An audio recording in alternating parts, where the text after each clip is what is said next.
అందరికీ నమస్కారం. ఈరోజు మనం చెప్పుకోబోయే కథ గడసరి కోడలు. కథలోకి వెళ్ళబోయే ముందు మీరు కనుక మన ఛానల్ని ఫస్ట్ టైం చూస్తున్నట్లయితే తప్పకుండా మన ఛానల్ని లైక్ చేయండి, షేర్ చేయండి, సబ్స్క్రైబ్ చేయండి, బెల్ ఐకాన్ క్లిక్ చేసి ఆల్ అనే బటన్ని ప్రెస్ చేయడం మర్చిపోకండి.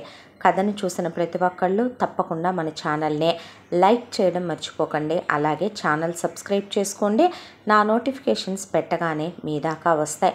అలాగే మంచి కంటెంట్ ఉన్న కథల్ని సపోర్ట్ చేస్తూ మీ ఫ్రెండ్స్, ఫ్యామిలీ మెంబర్స్తో స్టోరీని షేర్ చేసుకోండి. ఛానల్ని ఎంకరేజ్ చేస్తూ ఒక మంచి కమెంట్ కూడా పెట్టండి. కథని ఎక్కడ స్కిప్ చేయకుండా వినండి.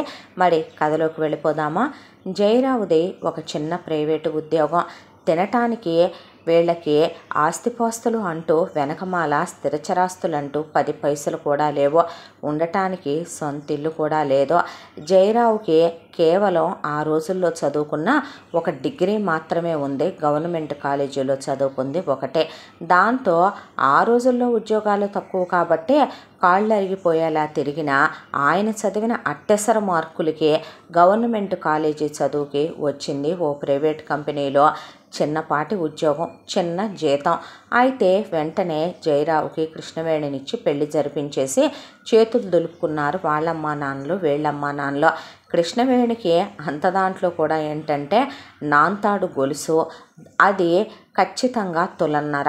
ఆ నాంతాడికి వేలాడే ఒక పుట్టింటి సూత్రం, అత్తింటి సూత్రం, సన్నగా ఉండే ఒక అరతులం నల్లబూసలు, ఇక చేతులకి మట్టి గాజులు, చెవులకి అరిగిపోయిన బంగారపు దిద్దులు ఎప్పటివో వాళ్ళ నానమ్మ ఇస్తే వాటినే ఇక అలాగే చెవులకు పెట్టుకొని ఒక 5-6 జతల బట్టలు తీసుకొని పెళ్లి ఖర్చులు ఏదో గుళ్ళో పెళ్ళే కృష్ణవేణికి జయరావుకి చేసిందే. దాంతో అల్లుడుకో 4 జతల బట్టలు మాత్రమే కట్నంగా ఇచ్చారు అత్తమామలు.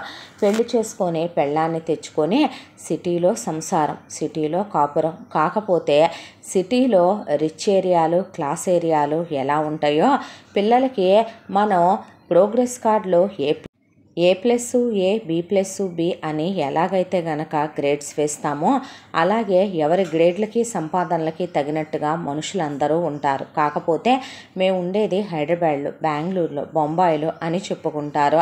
అమెరికాలో అని చెప్పుకునే వాళ్ళు కూడా ఉన్నారనుకోండి. ఈ మధ్య కొత్త ట్రెండ్ అయిపోయిందిగా, మేము వేరే దేశాలకు వెళ్ళి ఉంటున్నాము అని చెప్పుకోవటం. ప్రతి దాంట్లో రిచ్ ఏరియా ఉన్నట్టే పూర్ ఏరియా కూడా ఉంటుంది. అలాగే ఒక స్లమ్లో కాపురం జయరావుది, కృష్ణవేణిది. ఇక వీళ్ళుండేది ఒక చిన్నపాటి అద్దిల్లో. ఆ అద్దింట్లో 2 బెడ్రూములు, ఒక చిన్న కిచెను, ఒక చిన్న హాలు ఉన్న ఇల్లు అదే. ఇంటి ఓనర్సు వేరే ఊళ్ళో ఉంటానా వాళ్ళు అది ఇండివిడ్యువల్ పోర్షను. ఆ ఇండివిడ్యువల్ పోర్షను వీళ్ళకే ఇచ్చేశారు. అయితే భార్యాభర్తలు పెళ్ళైన వెంటనే పిల్లల్ని కనకముందే లైఫ్లో ఒక చిన్న ప్లానింగ్ అనేది ఎవరికైనా ఉండాలి. కాస్తో కూస్తో జయరావు చదువుకున్నాడు. కృష్ణవేణి కూడా 10th క్లాస్ వరకు చదువుకుందే. చుట్టూ ఉన్న ప్రపంచాన్ని చూస్తూ గవర్నమెంట్ వాళ్ళు నెత్తి నోరు బాదుకొని ఒకవైపున చెప్తూనే ఉంటారు, ఒక్కరు ముద్దు, 2 సాలు, 3 వద్దు అని. అయితే ఆ మాట మనం వినాలి కదా, పెడచెవిన పెట్టకూడదు కదా.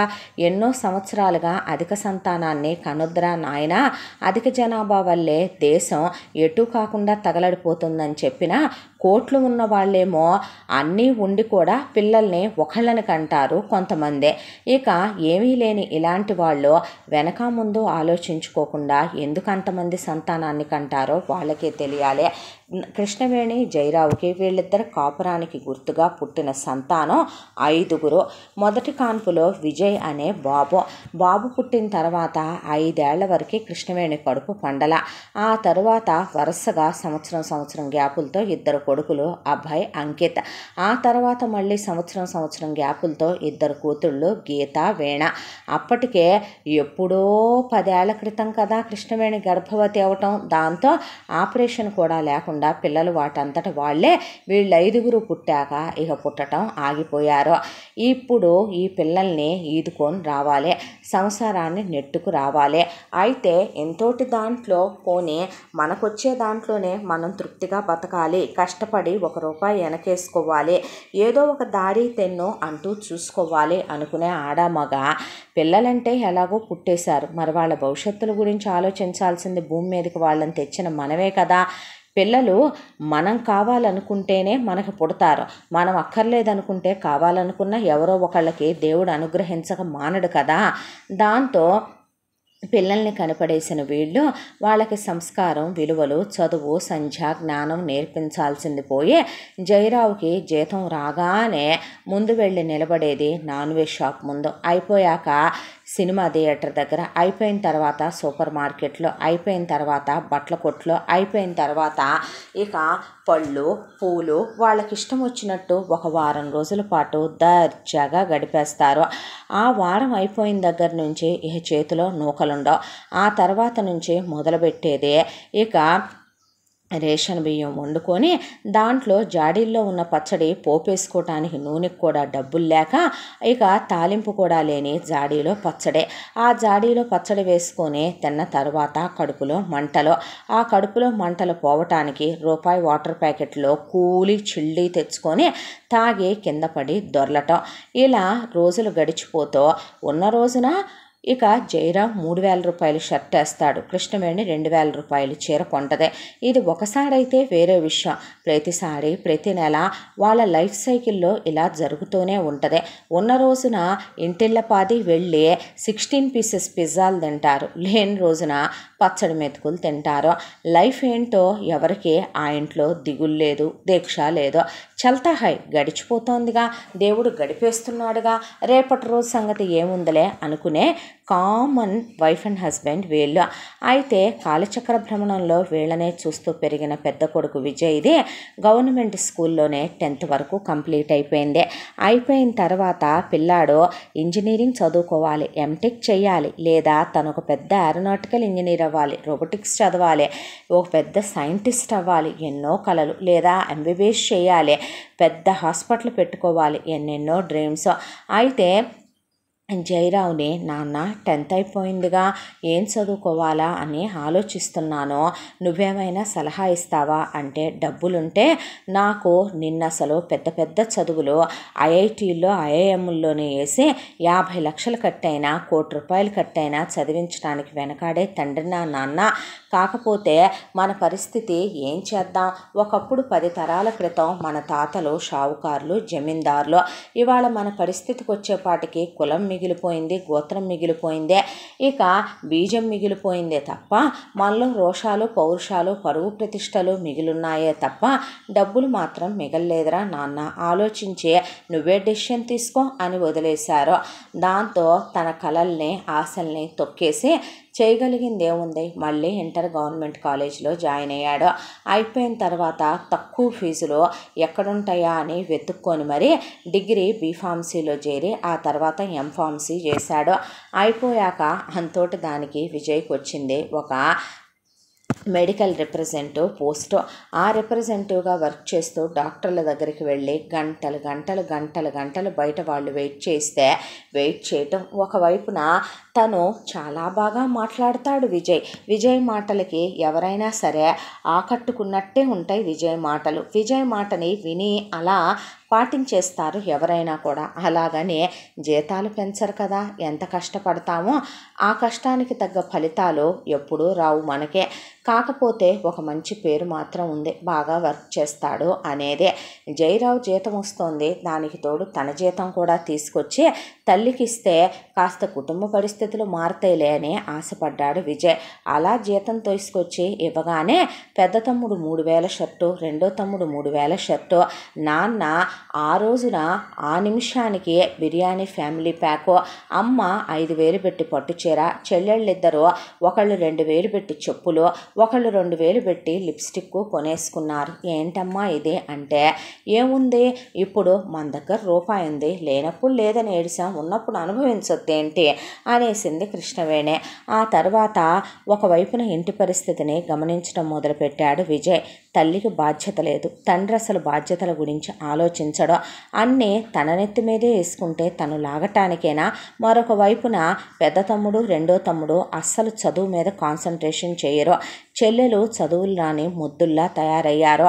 నా మాట విని చదువుకోండిరా అంటే లైట్ తీసుకో అన్నా, ఏ టయానికి జరిగేది ఆ టయానికి జరుగుద్దులే అనే తమ్ముళ్ళు. చెల్లెళ్ళని చదువుకోండమ్మా అంటే నువ్వు ముందు ఉద్యోగానికి వెళ్ళన్నా, ఇవన్నీ నీకెందుకురా అనేసే చెల్లెళ్ళు. అమ్మ కొంచెం వాళ్ళకి భయం చెప్పవే. ఏం చెప్పను, నీకు చెప్పానా ఏంటి వాళ్ళకి చెప్పటానికి? పిల్లల్ని భయపెట్టి పెంచకూడదురా, పిల్లల్ని ప్రేమతో పెంచాలి. నాన్న నువ్వన్నా బాధ్యత తీసుకోవా, ఆ బాధ్యత ఏదో అన్నగా నువ్వే తీసుకో, నాకు చెప్పే బదులు నాకే అంత టైం ఉంది అనేవాడు జయరావు. ఇంత దాంట్లో ఇక తుమ్మితే ఊడిదే పోయే ఉద్యోగాలే కదా ప్రైవేట్ కంపెనీల్లో ఉద్యోగాలు. జయరావు ఉద్యోగం కాస్త స్టాఫ్ ఎక్కువయ్యారని వాళ్ళు కంపెనీ నుండి తొలగించారు. తొలగించినప్పుడు జయరావు ఇంటికి వచ్చి కూర్చున్నాడు. ఉద్యోగం లేదు, ఏమీ లేదు. ఇప్పుడు తనకొస్తుంది మహా అయితే కింద మీద పడి రెక్కలు ముక్కలు చేసుకొని కష్టపడితే వచ్చే జీతం. ఆ జీతంతో ఇల్లు గడిచిపోద్ది. కానీ ఎలాగైనా నెలలో వారం రోజుల పాటు పరమాన్నం, ఆ తర్వాత 3 వారాలు పచ్చడన్నం, ఇదా బతుకు అని ఆలోచిస్తూ ఉండగానే నువ్వు పెళ్లి చేసుకో పెద్దోడా, తమ్ముళ్ళ కోసం చెల్లెళ్ళ కోసం ఆగితే ఎలాగా అంద కృష్ణవేణి. నా బతుకు ఇప్పుడు అదొకటే తక్కువ. చేసుకొచ్చిన వాళ్ళకి ఏం పెట్టేదేముందే, మనం తినే పచ్చళ్ళలోనే ఓ చెంచా, మనం తినే అన్నంలోనే ఒక గ్లాసు బియ్యం, మనం తినే దాంట్లోనే 4 పప్పు బ్యాళ్ళు వేస్తే సరిపోద్ది. అలాగని ఏ వయసుకు అందాల్సిన సుఖాలు ఆ వయసుకు అందాలిరా అనేపాటికి నాకే కోరికలు కలగట్లేదమ్మా, నా బతుకు అదొకటే తక్కువ. నోరు ముయ్యమన్నామా నలుగురు పరువు పోద్ది నలుగురు దగ్గర. నువ్వు పెళ్లి చేసుకోనంటే నీలో లోపం ఉందనుకుంటారు. ఏం మాటలు రావే అని సంబంధాలు వెతకటం మొదలుపెట్టారు మూడు పెళ్ళాలు. ఇలా వెతుకుతున్న వేళకి ఒక సంబంధం దొరికింది. అమ్మాయి పేరు యమున. చూడటానికి విజయ్ చాలా అందంగా ఉంటాడు. మంచి ఒడ్డు పొడుగు చక్కటి పుటక పిల్లాడిదే. అయితే యమున మాత్రం చామన ఛాయలో కురచగా పొట్టి జుట్టు, కాకపోతే బిలో యావరేజ్గా ఉంటుంది అమ్మాయి. ఆ అమ్మాయి కూడా ఇంటర్మీడియట్ వరకే చదువుకుంది. వాళ్ళు 10 కాసులు బంగారం పెట్టి 2 లక్షల డబ్బులు ఇస్తానన్నాడు వాళ్ళ నాన్న. యమునకి ఒక అక్క ఒక అన్నయ్య. వాళ్ళకి పెళ్ళిళ్ళు అయిపోయి పిల్లలు కూడా ఉన్నారు. యమున వాళ్ళ అన్నయ్య యమున కన్నా 10 ఏళ్ళు పెద్దోడు. అతని పేరు రమేష్. అతని భార్య పేరు కరుణ. అతనికి 2 కొడుకులు. యమున వాళ్ళ అక్క యమున కన్నా 5 ఏళ్ళు పెద్దదే. ఆమెకి పెళ్ళైపోయి 2 మగపిల్లలు. అత్తారింటి దగ్గర ఉంటుంది యమున వాళ్ళ అక్క. ఈ కెట్టొచ్చి యమునకి ఇప్పుడు పెళ్లి సంబంధాల గురించి ఆలోచిస్తూ ఆ ఇంట్లో వాళ్ళ నాన్నే పనిచేసేదే. వాళ్ళ నాన్న ఎప్పుడు ఖాళీగా ఉండే మనిషి కాదు.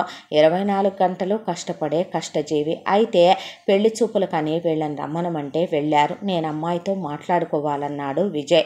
గదిలోకి పంపించారు. పావు గంట, అరగంట, గంట, 2 గంటల సేపు ఇద్దరు మాట్లాడుకున్నారు. ఇష్టమేనని చెప్పారు బయటకు వచ్చాక. ఆ తర్వాత ఇక పెళ్ళి ఏమంత ఖర్చు పెట్టి చేయగలిగిన స్థితిలో అమ్మాయి తల్లిదండ్రులు మాత్రం ఉన్నారు. దాంతో ఇక సింపుల్గానే పెళ్లి జరిపించేశారు గుళ్ళో. అయిపోయిన తర్వాత యమున కాపురానికి వచ్చింది. వచ్చి రాగానే యమున ఒంటి మీద ఉన్న 10 కాసుల బంగారం తీసేసి వాళ్ళ అమ్మ వాళ్ళు ఇచ్చిన 2 లక్షలు తీసుకెళ్ళి బంగారం లాకర్లో పడేసి 2 లక్షలు ఫిక్స్డ్లో పడేసి వచ్చాడు విజయ్. యమున మెళ్ళలో ఒక 4 గ్రాములు బ్లాక్ బీడ్స్ ఉంటే చాలే అని చేతులకి 2 ప్లాస్టిక్ గాజులేసి ముద్దుగా ఉన్నావు ఇలాగున్నా కూడా అనేశాడు. ఎందుకు వేసుకునే దాసుకోవటం, ఉంటే పోయేది కదరా అంది కృష్ణవేణి. పర్లేదమ్మా, బ్యాంకులో ఉన్నా కూడా జాగ్రత్తగానే ఉంటాయి, ఒంటి మీద వేసుకుంటే అరిగిపోవు అని వెళ్ళిపోయాడు విజయ్. ఆ తర్వాత నెల అయ్యింది. నెల కాగానే నెల జీతం వచ్చింది. జీతం రాగానే యమున చేతికిచ్చాడు తీసుకొచ్చి విజయ్. తీసుకొచ్చి ఇచ్చి తను వెళ్ళిపోయాడు ఫ్రెష్ అవ్వడానికి. అమ్మాయి జీతం తీసుకొచ్చి ఇచ్చినట్టున్నాడుగా, వెళ్ళి మటన్ షాప్లో 1 కిలో మటన్ కొట్టించుకొని అట్నుంచి అటు వెళ్ళి ఒక తలకాయ కొట్టించేసుకొని కాళ్ళతో సహా 1 కేజీ లివర్ తీసుకొని రామ్మ, అలాగే బట్టల కొట్లో ఆఫర్ పెట్టారని ఫోన్ చేశాడు, సాయంకాలం వెళ్ళొద్దాం, డబ్బుల్ని జాగ్రత్తగా ఉంచు, అలాగే పనమ్మాయి వాళ్ళకి 3 ఉన్నారు, బట్టలమ్మాయికి అలాగే అంట్లమ్మాయికి ఇల్లుడిసి తడిగుడ్డ పెట్టే అమ్మాయికి డబ్బులు ఇచ్చేయాలి, ఇచ్చేసేయి. దాంతోపాటు ఇక నేను సరుకుల కొట్లో ఆల్రెడీ మనం ఇంత అప్పు కట్టాలి, కట్టేసే అని చెప్పుకొస్తే మనుషుల పశువులా మీరు అని అడిగిందే. ఏం మాటలే అవి అంది కృష్ణవేణి. అవును మరి, ఉన్నప్పుడు మటన్లు తింటే తర్వాత ఏం తింటారు గడ్డ అని అడిగితే, అంటే ఇంట్లో వాళ్ళు తిండి కూడా తినకూడదా, కడుపు కట్టుకోమంటున్నావా అనేపాటికి, కడుపు కట్టుకోవటం ఏంటి, సంపాదించుకొచ్చేది ఒకడు, కూర్చొని తినేది 10 మంది, సిగ్గుండాలే. ఇది నా మొగుడు కష్టార్జితం, ఇది నా మొగుడు సంపాదన, నాకు తెలుసు. ఈ ఇంట్లో ఉండే వాళ్ళందరికీ ధర్మభిక్షం ఎలా పడేయాలో పడేసినట్టు తినండి అనేపాటికి, అదేంటి అలా మాట్లాడతావు అంది కృష్ణవేణి. మరి ఉన్నప్పుడు ఉన్నట్టు తిని పళ్ళాలు నాకేస్తే, లేనప్పుడు ఎక్కడికెళ్ళి అడుక్కొచ్చి ఎక్కడికెళ్ళి ఏ బ్యాంకులు కన్నాలేసి దోచుకొచ్చి పెట్టమంటావు నీకు అంది. అనేసరికి కృష్ణవేణి, నువ్వేనా ఇలా మాట్లాడేది అంటే, ఏ ఇలా మాట్లాడక ఇంకెలా మాట్లాడతారు మరి అనేసి అక్కడి నుంచి వెళ్ళిపోయింది. కృష్ణవేణి జయరావుతో పాటు ఇంట్లో ఉన్న మిగతా 2 కొడుకులు 2 కూతుళ్ళు కూడా షాక్ అయి నిలబడి సైలెంట్ అయిపోయి ఎవరి దారిన వాళ్ళు వెళ్ళిపోయారు. చూసావురా ఎలా మాట్లాడుతుందో అని విజయ్తో చెప్పింది కృష్ణవేణి. అదేదో మనసు బాగోక అని ఉంటుందిలేమ్మా, వదిలే అనేసి పక్కకి వెళ్ళిపోయాడు విజయ్. ఆ తరువాత నెక్స్ట్ డే నుంచి తనే ఇంట్లో వంట బాధ్యతలు తీసుకొని ఇక ఇంట్లో అన్నం కూరలు వండటం మొదలుపెట్టింది యమున. ఇంట్లో ఇగురు కూరలు, అలాగే రసం, పప్పుచారు, సాంబారు, పులుసు కూరలో ఖచ్చితంగా ఒకటేదైనా రోటి పచ్చడి, ఒక ఇగురు కూర వండితే వాటితోనే క్యారియర్లు కట్టి పంపిస్తే, మేము తినలేకపోతున్నాం ఈ దరిద్రపు కూడు అంటే, అడుక్కు తింటారా మరి తినక? ఏ కోటా బియ్యం అన్నం కన్నా ఇది నయం కాదా? వారం రోజుల పాటు చికెన్లు మటన్లు తిని నెలంతా పచ్చళ్ళు తినటం కన్నా ఇది బెటర్ కాదా?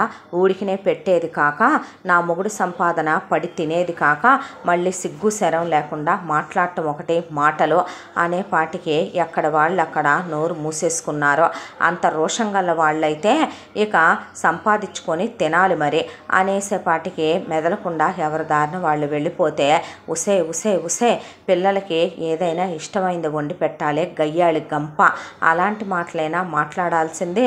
అసలు నీకు రేపొద్దున ఇలా మాట్లాడితే పిల్ల పాప పుడతారంటే, ఆ పెళ్ళయ్యి నీకు అప్పుడే 3 నెలలు అయింది, ఇంతవరకు కడుపు కాలు లేదు, పాపిష్టిదాన ఇలాగే మాట్లాడు, బిడ్డ పాప లేకుండా పోతావు, ఏం మాటలే అని కృష్ణవేణి అంటే, కన్నావుగా నువ్వు ఒక 1 డజను మందిని, కానీ ఏం చేశానంటావు?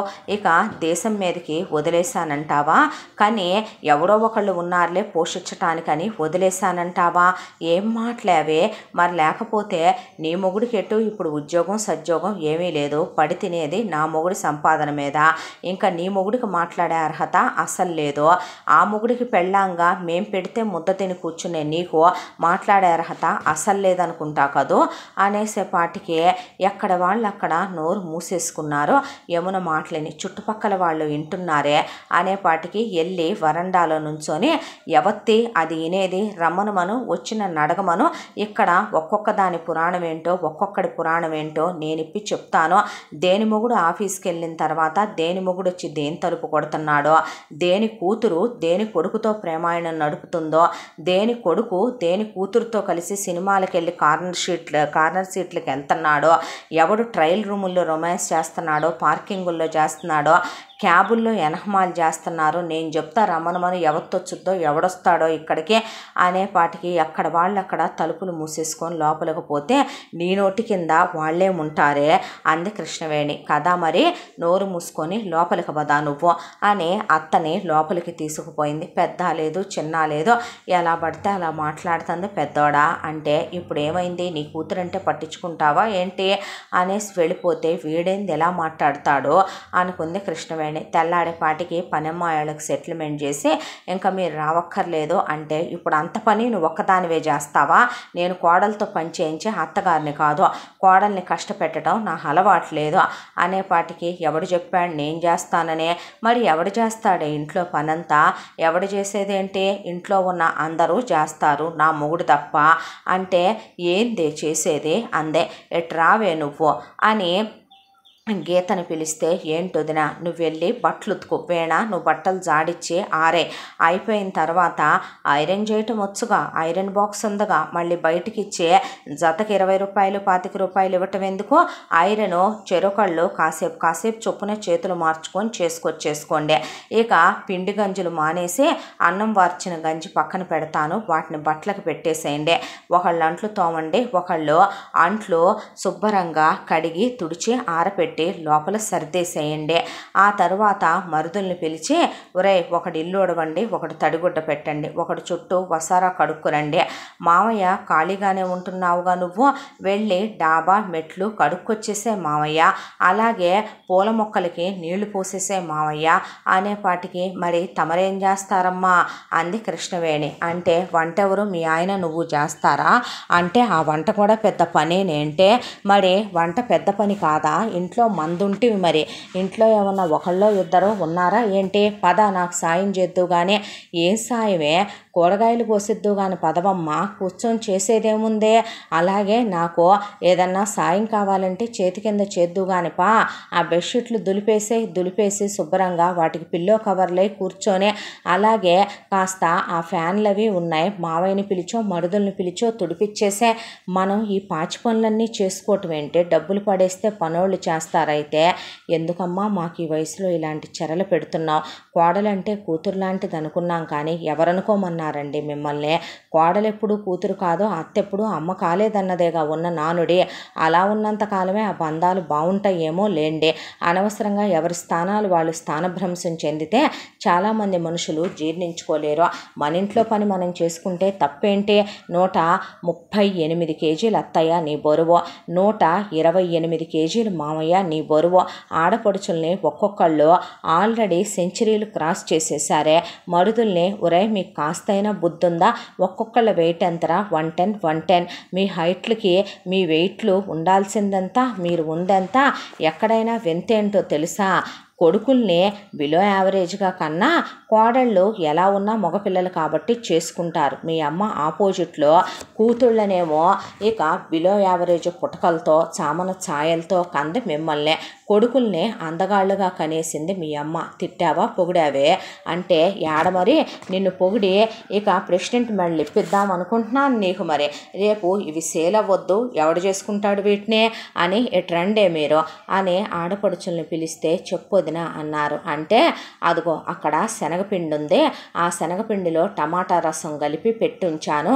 వెళ్ళి మొహానికి కాళ్ళు చేతులకి పూసుకొని సబ్బులు మానేసి ఇక నుంచి సున్నిపిండి పట్టించి పెట్టాను కానీ దాంతో చేయండి స్నానాలు అని చెప్తే, ఎందుకొదినా మీకు సబ్బుల ఖర్చులు ఎంతని భరించను నేను, అలాగే సేకాయలు కొట్టిపోసాను తలకు పెట్టుకోవటానికి, అక్కడ మందార పువ్వులును మందారాకులు మెంతులు కలిపి అక్కడ మొత్తం మిక్స్ చేసి పెట్టుంచాను, హెన్నా కలిపి, దాన్ని కాస్త ఆ తలలకు పెట్టుకోండి, కుంకుడుగాయలు లేదా షాంపూలు తక్కువ పట్టి సస్తాయి, ఎక్కడి నుంచి తీసుకొచ్చి పెడతాం మేము అనేసి అక్కడి నుంచి వెళ్ళిపోయింది.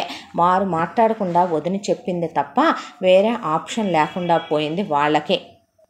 ఒకరోజు మామయ్య నాతో రా నువ్వు అంది. ఎక్కడికి అన్నాడు జయరావు.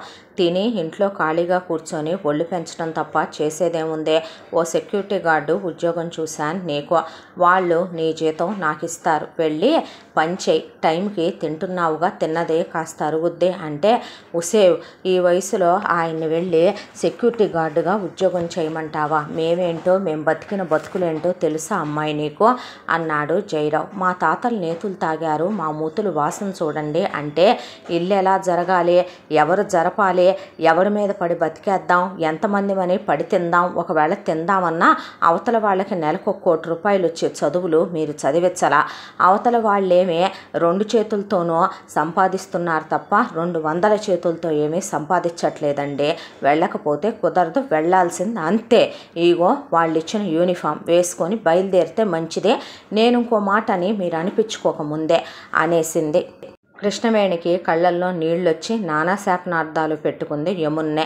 తండ్రిని అలా మాట్లాడేపాటికి మిగతా నలుగురు పిల్లలకి ఎక్కడ లేని కోపం వస్తే, చూసావట్రా మీ నాన్నని ఎలా అందో, వెళ్తే మళ్ళెమ్మ కాలక్షేపం అవుద్ది, వెళ్ళనివ్వు అనేసి వెళ్ళిపోయాడు విజయ్. వీడేంటి పెళ్ళయిన తర్వాత ఇలా తయారయ్యాడు అనుకుంది కృష్ణవేణి. ఆ తర్వాత నెక్స్ట్ డే కల్లా ఇంట్లో ఎటు వెట్ గ్రైండర్ ఉంది. ఇక దాంతో బయట ఒక బండి తీసుకొచ్చి, ఏందే ఈ బండి అంటే, చేయించాను ఈ బండి అంది. దేనికి అంటే, రేపటి నుంచి నువ్వు టిఫిన్ బండి పెట్టుకుంటున్నావుగా.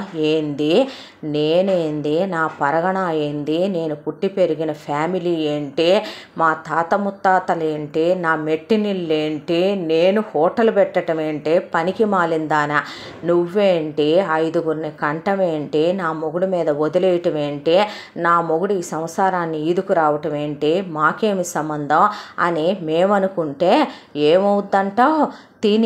తిన్నంగా కూర్చోటానికి ఇక్కడేమి వెనకమాల నువ్వు కూడేసిన ఒక 100 కోట్ల ఆస్తేమీ లేదమ్మా. రెక్కాడితే కానీ డొక్కాడని కుటుంబాలమనే. ఇక జాలులే కానీ చెప్పిన సూక్తులు.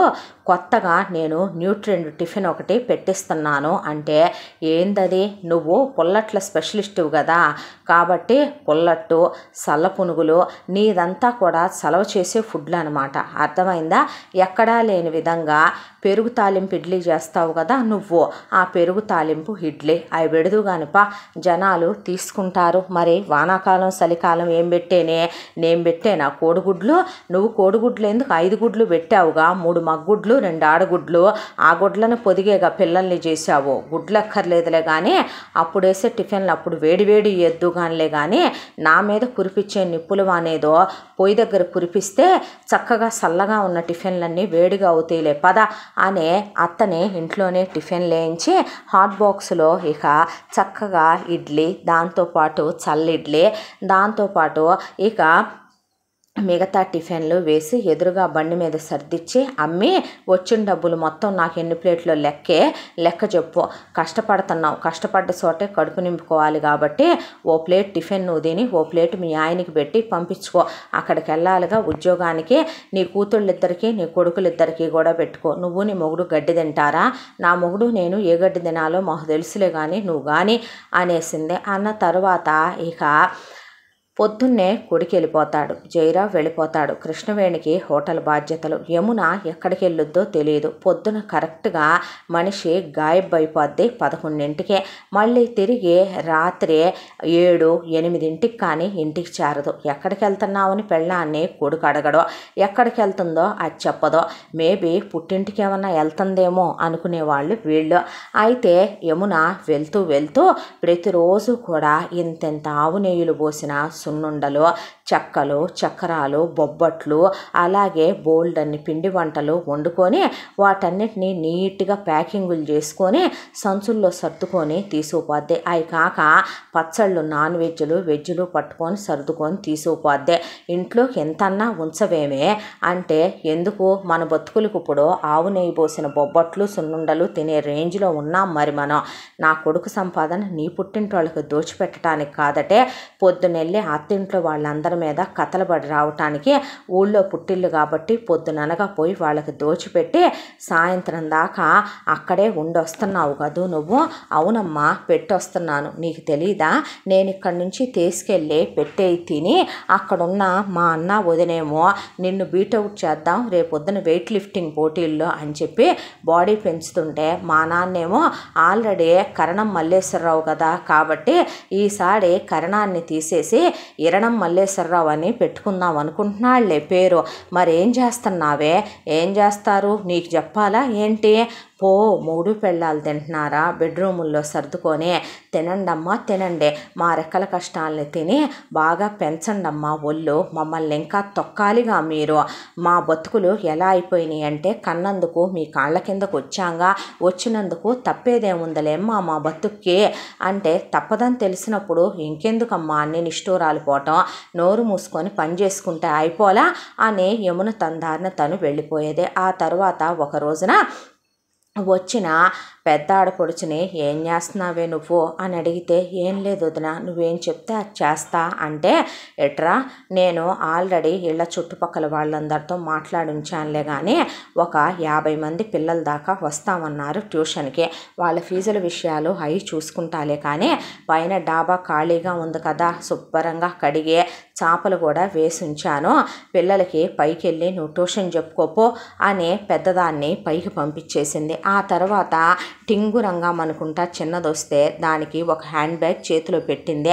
ఏంటొదినా ఇది అన్న తర్వాత, ఏమ్మా ఏం చేద్దాం అనుకుంటున్నా, రేపొద్దున అడుక్కు తిందాం అనుకుంటున్నావా అంటే పైన నుంచి గీత దిగొచ్చి ఏమైంది వదినా అని అడిగితే, ఏమీ లేదమ్మా, రేపొద్దున మీ అమ్మ అసలే మిమ్మల్ని తెగ అందంగా కనేసింది కదా, అందుకని ఒకళ్ళకి మైసూర్ మహారాజు ఒకళ్ళకి జైపూర్ మహారాజు వస్తారు చేసుకోవటానికి, అందుకని చక్కగా ఇక్కడే కూర్చుని ఒళ్ళు కదలకుండా ఒళ్ళు పెంచుదురుగానే మేమేమన్నాం వదినా అనేసరికి, ఏమీ అనరే, అనాల్సినవి అన్నీ అనుకుంటారు, పైకి కనపడి వినపడరంతే, తోడు దొంగలు కదూ అప్పాజెల్లెళ్ళు, ఇది ఒకే ఇంట్లో ఉమ్మడి కుటుంబం అంట, ఆ ఇంట్లో 8 మంది పిల్లలు ఉన్నారంట, వాళ్ళకి ఇంటికి వచ్చి హోమ్ ట్యూషన్ చెప్పేవాళ్ళు కావాలంట, వేణా నేను జీతం విషయం మాట్లాడుకున్నానులే కానీ వాళ్ళు నాకు ఇస్తారు, నువ్వు నోరు మూసుకొని వెళ్ళే పద్ధతిగా ఆ పిల్లలకి ఏ చిన్న నాకు కంప్లైంట్ కూడా రాకూడదు మీ ఇద్దరి విషయంలో, వెళ్ళి మీ ట్యూషన్లో మీరు చెప్పుకోండి అన్నాక, వదిన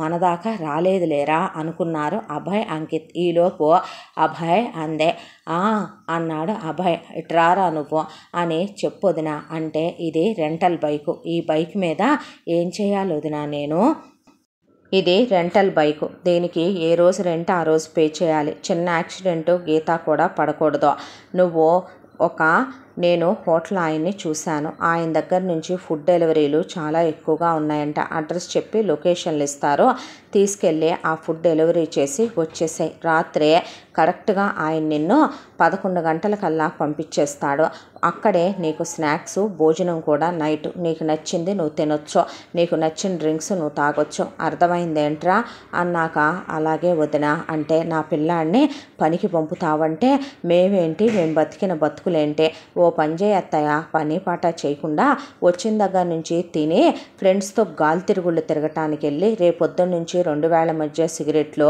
ఎల్లుండి నుంచి 4 వేళతో కలిపి ఇక మీ అబ్బాయి 5వ వేలుని జత చేసి నువ్వు కింద నుంచి పట్టుకుందువు కానీ పెగ్గులు వేయటం మొదలు పెడతాడు, అయితే అవన్నీ చేయిస్తావా ఏంటే, కష్టపడితే పోయేదేంటంట, నా మొగుడు ఒక్కడే కష్టపడతానని రాసుకొని పుట్టాడా ఏంటి నీ కడుపున, నోరు ముయ్యవమ్మ చాలే కానీ అనేసేపాటికే అభయ్ నోరు మూసుకొని తిట్టుకుంటూ వెళ్ళటం మొదలుపెట్టాడు.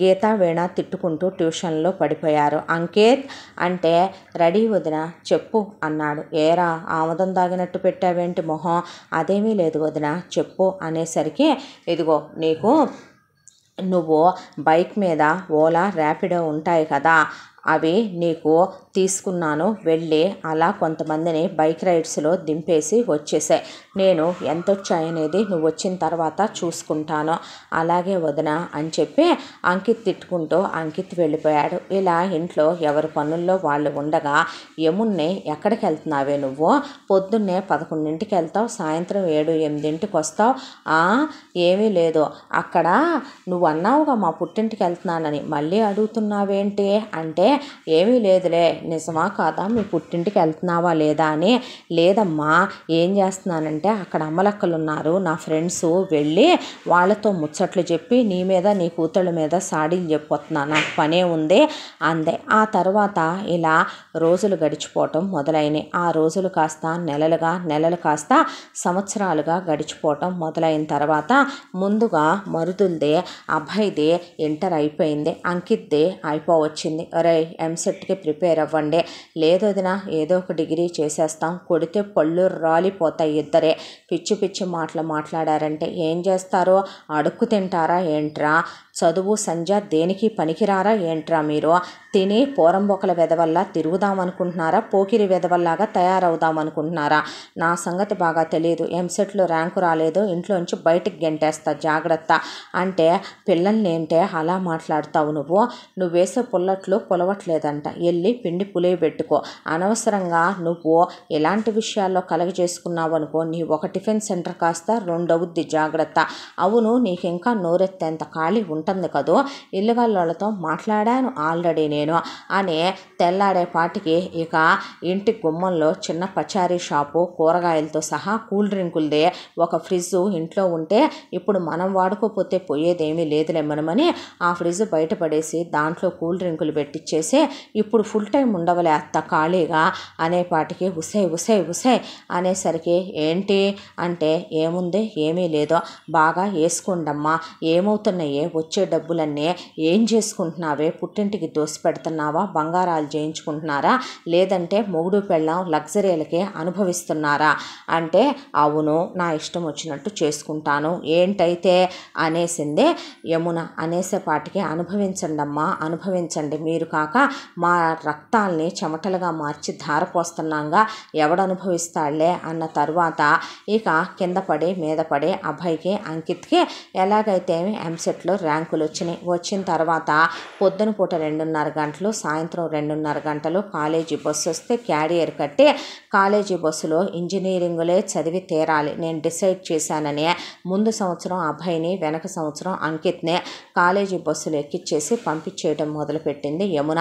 వచ్చిన దగ్గర నుంచి ఇద్దరిని ఇక చదువుకోరా ఏంట్రా అంటే మళ్ళీ చదవాలా వదిన అంటే చదువుకోకేం చేస్తారో అని ఇదివరకటి అంతసేపు కాకుండా మీరు 6 వచ్చేస్తున్నారు కాబట్టి 6 to 10 వెళ్ళరండి ఇక నుంచి డెలివరీలకి, అలాగే నువ్వు వెళ్ళే ర్యాపిడో బండికి చాలు సరిపోద్దే అని చెప్పి 10 నుంచి 12 దాకా పుస్తకాలు తీయండి అని అక్కడే కూర్చునేదే.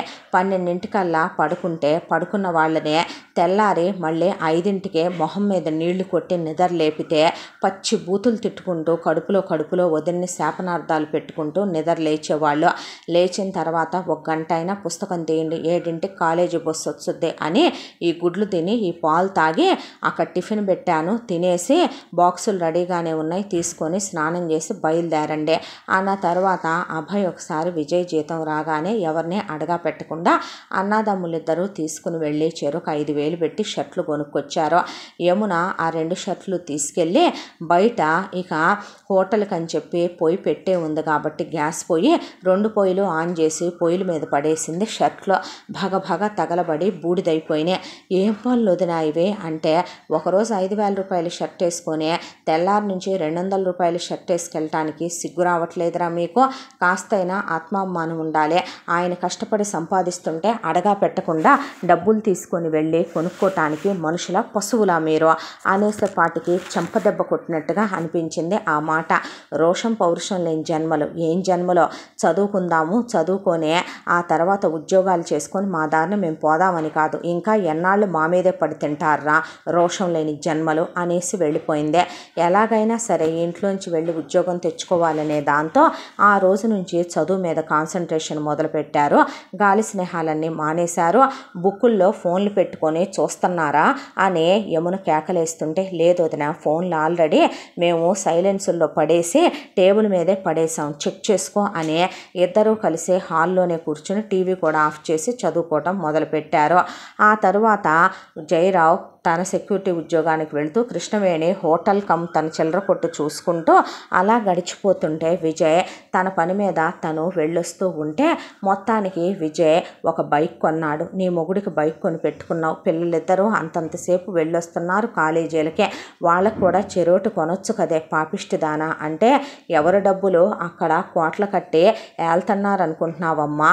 ఏమన్నా ఎనహమాలు డబ్బులు చెట్లు వేసారనుకుంటున్నావా? ఇంట్లో వాళ్ళందరికీ బళ్ళు కార్లు అవి ఇవి కొనటానికి ఇంకేం వద్దా నీకు అనేసేపాటికి మాకెందుకులేమ్మా, అనుభవించు, మొత్తం నువ్వే వేసుకొని అనుభవించాలి కదా, ఆ కడుపు పండించకపోయినా దేవుడు ఎంత అత్యాసే నీకు, ఇలాంటి పనులే చేయి, బాగా పుడతారు నీకు మరి పిల్లలు రేపు అంటే ఇప్పుడు కన్ను ఉద్ధరించిందే ఉంది కనుక నేను ఉద్ధరించిందే ఉందిలే, ఇలాంటి మాటలన్నిటికీ నేను భయపడే రకాన్ని కాదులే కానీ పోయి పని చూసుకో అంది యమున.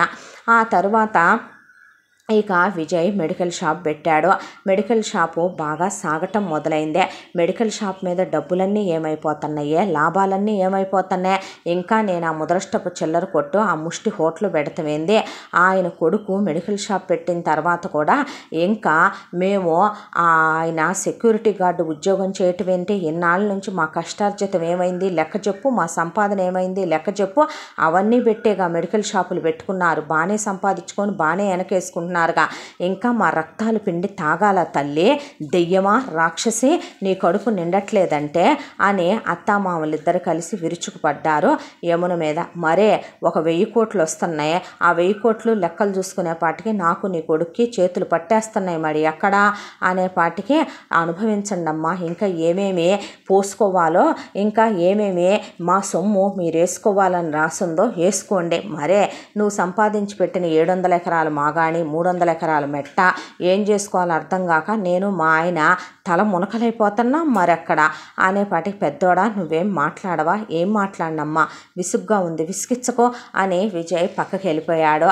ఆ తరువాత ఇక ఆడపడుచులిద్దరిని పట్టుకొని ఇట్రండే అని పిలిచింది. ఏంటొదినా చెప్పు అన్న తర్వాత, చదివే ఉద్దేశాలు లేవా ఏంటి మీకు, అడుక్కు తిందామనుకుంటున్నారా, లేదంటే రోడ్డు మీద వెళ్ళే ఎవరొక చెత్త వెదవలు ఎదురుగా గోడ మీద నలుగురు వెనకమాల గోడ మీద నలుగురు నిలబడి ఉంటున్నారు కదా, కన్ను గీటితే ఎవడో ఒకడు సెట్ అవుతాళ్లే, పెళ్లి చేసుకొని తీసుకొచ్చి అన్నా వదనల మీద పెడితే మేపుతారులే వాళ్ళే అనుకుంటున్నారా, వదినే కదా సర్దుకుపోద్దలే అనుకుంటున్నారా, పుట్టింటి మీద పడి తినొచ్చనే అన్ని మేమెప్పుడు అన్నాం వదిన అంటే, మరుదులు ఇద్దరు వెళుతున్నారు నాన్న, ఫేస్బుక్లు ఇన్స్టాగ్రాములు ప్రేమాయణాలు అని ఏవైనా నడిపారు అనుకోండిరా, కాలేజీకి వచ్చి కాలేజీలో క్లాసులో నుంచి మిమ్మల్ని ప్రేమించిన వాటిని కూడా బయటికి లాక్కొచ్చి భర్త జాగ్రత్త, చదువు మీద పెట్టండి రా కాన్సన్ట్రేషను, మాకు అవకాశం నువ్వెక్కడిస్తావు వదిన, ఆల్రెడీ లెక్చరర్లకి హెచ్ఓడీలకి ప్రిన్సిపల్కి చెప్పేసే వచ్చావుగా, దానికి తోడు ప్రతివారం కాలేజీకి వచ్చి చూసుకుంటానే ఉన్నావుగా అన్నారు మరుదులిద్దరు. ఒళ్ళు దగ్గర పెట్టుకోకపోతే ఏం జరుగుద్దో చెప్తున్నానన్నాక వాళ్ళు వెళ్ళిపోయారు. ఆ తర్వాత మీ ఇద్దరు ఎంసెట్కి ప్రిపేర్ అవ్వాలి, మీ ఇద్దరు ఎంసెట్ రాసి ర్యాంకు తెచ్చుకోవాలి, ఇంజనీరింగా మా వల్ల కాదు వదిన, నీకు దండం పెడతాం, మేము డిగ్రీయే చదువుకుంటాం, ఆ తర్వాత ఏం చేస్తారే, అడుక్కు తింటారా, లేదు వదిన ఏ స్కూల్లోనో ఒక 5,000 6,000 తెచ్చుకునే జాబ్ రాదంటావా, ఏదో ఒకటి చేసుకుంటూ బతికేస్తాంలే, అప్పుడు మిమ్మల్ని ఎవడే చేసుకునేదే, మాకు అంతకు తగ్గ బొంత ఎవరో ఒకళ్ళు దొరుకుతారులే వదిన అంటే, మీరు ఇంజనీరింగ్ చెయ్యాలి, మీరు ఎంసెట్లు చదవాలి, తేడా వచ్చిందనుకోండి నా సంగతి బాగా తెలీదు, లేదు వదిన మేము చదవము, ఏది మళ్ళీ చెప్పండి, అవును వదిన ఏంటి నీ పెత్తనం అసలు మా మీద, మేము నువ్వు వచ్చినప్పుడు చిన్నపిల్లలమేమో 9th 10thలో ఉన్నామేమో, ఇప్పుడు మేము పెద్ద అయ్యాం, మేము ఏమి అంటే పడరంటే అనే ఆ పాట ఇద్దరిని వంగదీసి చెరకు 4 బాదులు బాదిందే,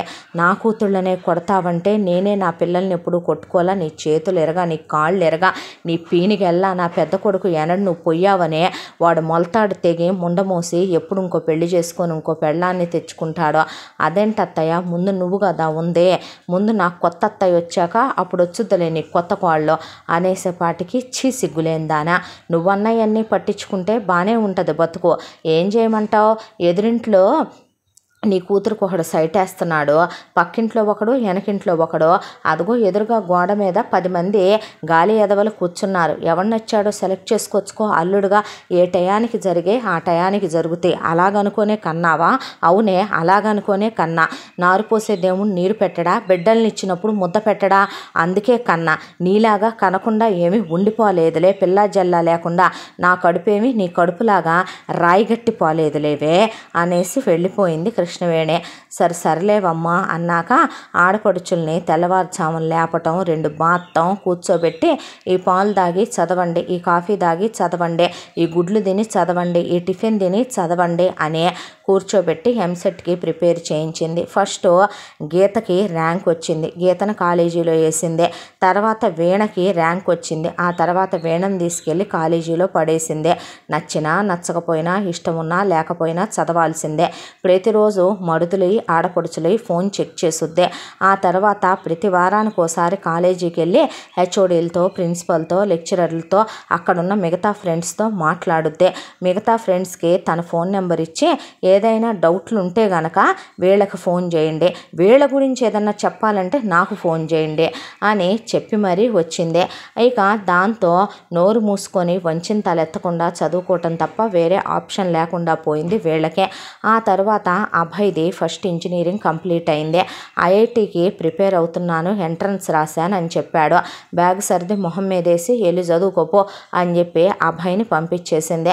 ఆ తర్వాత అభయ్ ఇంజనీరింగ్ అయిపోయిన తర్వాత నేను ఐఐఎంకి ఎంట్రన్స్ రాసుకున్నాను, నేను అక్కడే చదువుకుంటానన్నాక బ్యాగ్ సర్ది చేతిలో పెట్టి వెళ్ళి ఒళ్ళు దగ్గర పెట్టుకొని చదువుకొని రా, ఉదయం రాదు కదా, మన ఇష్టం వచ్చినట్టు చేద్దాం కదా, వేషాలు వేద్దాం కదా అనుకుంటే మన స్టేట్ కాకపోయినా సరే వచ్చి ట్రాన్స్లేటర్ని తీసుకొని వచ్చి మరీ కొట్టుకుంటా తీసుకొస్తా కాలేజీలోంచి మీ గురించి చెప్పి, నా సంగతి బాగా తెలియదు మరే, అంతెందుకులే వదిన, మాకు తెలుసులే మేము ఎలా చదువుకోవాలో, మాకు తెలుసులే మేము ఎలా చదువుకోవాలో అంటే కాదు మరుదులు, చదవాలి ఒళ్ళు దగ్గర పెట్టి, ఎందుకనంటే మన డాడీ ఏమి వెనకమాల ఒక 500-600 కోట్లు, మమ్మీ ఏమి ఒక 1000 కోట్లు వెనకేసి ఉంచలా, అర్థమవుతుంది అనుకుంటాగా అన్న తర్వాత బానే అవుతుందిలే వదిన అని వెళ్ళిపోయారు. ఈలోపు కృష్ణవేణిని ఒక రోజున కృష్ణవేణితో పాటు పండగకు వచ్చినటువంటి మరుదుల్ని, ఆడపడుచుల్ని, మామగారిని అందరినీ కూడా విజయ్కి ఒక హాస్పిటల్ వాళ్ళు ఫ్రీ మెడికల్ చెకప్లు ఇచ్చారు. అందరూ చేయించుకోవచ్చు ఫ్యామిలీ.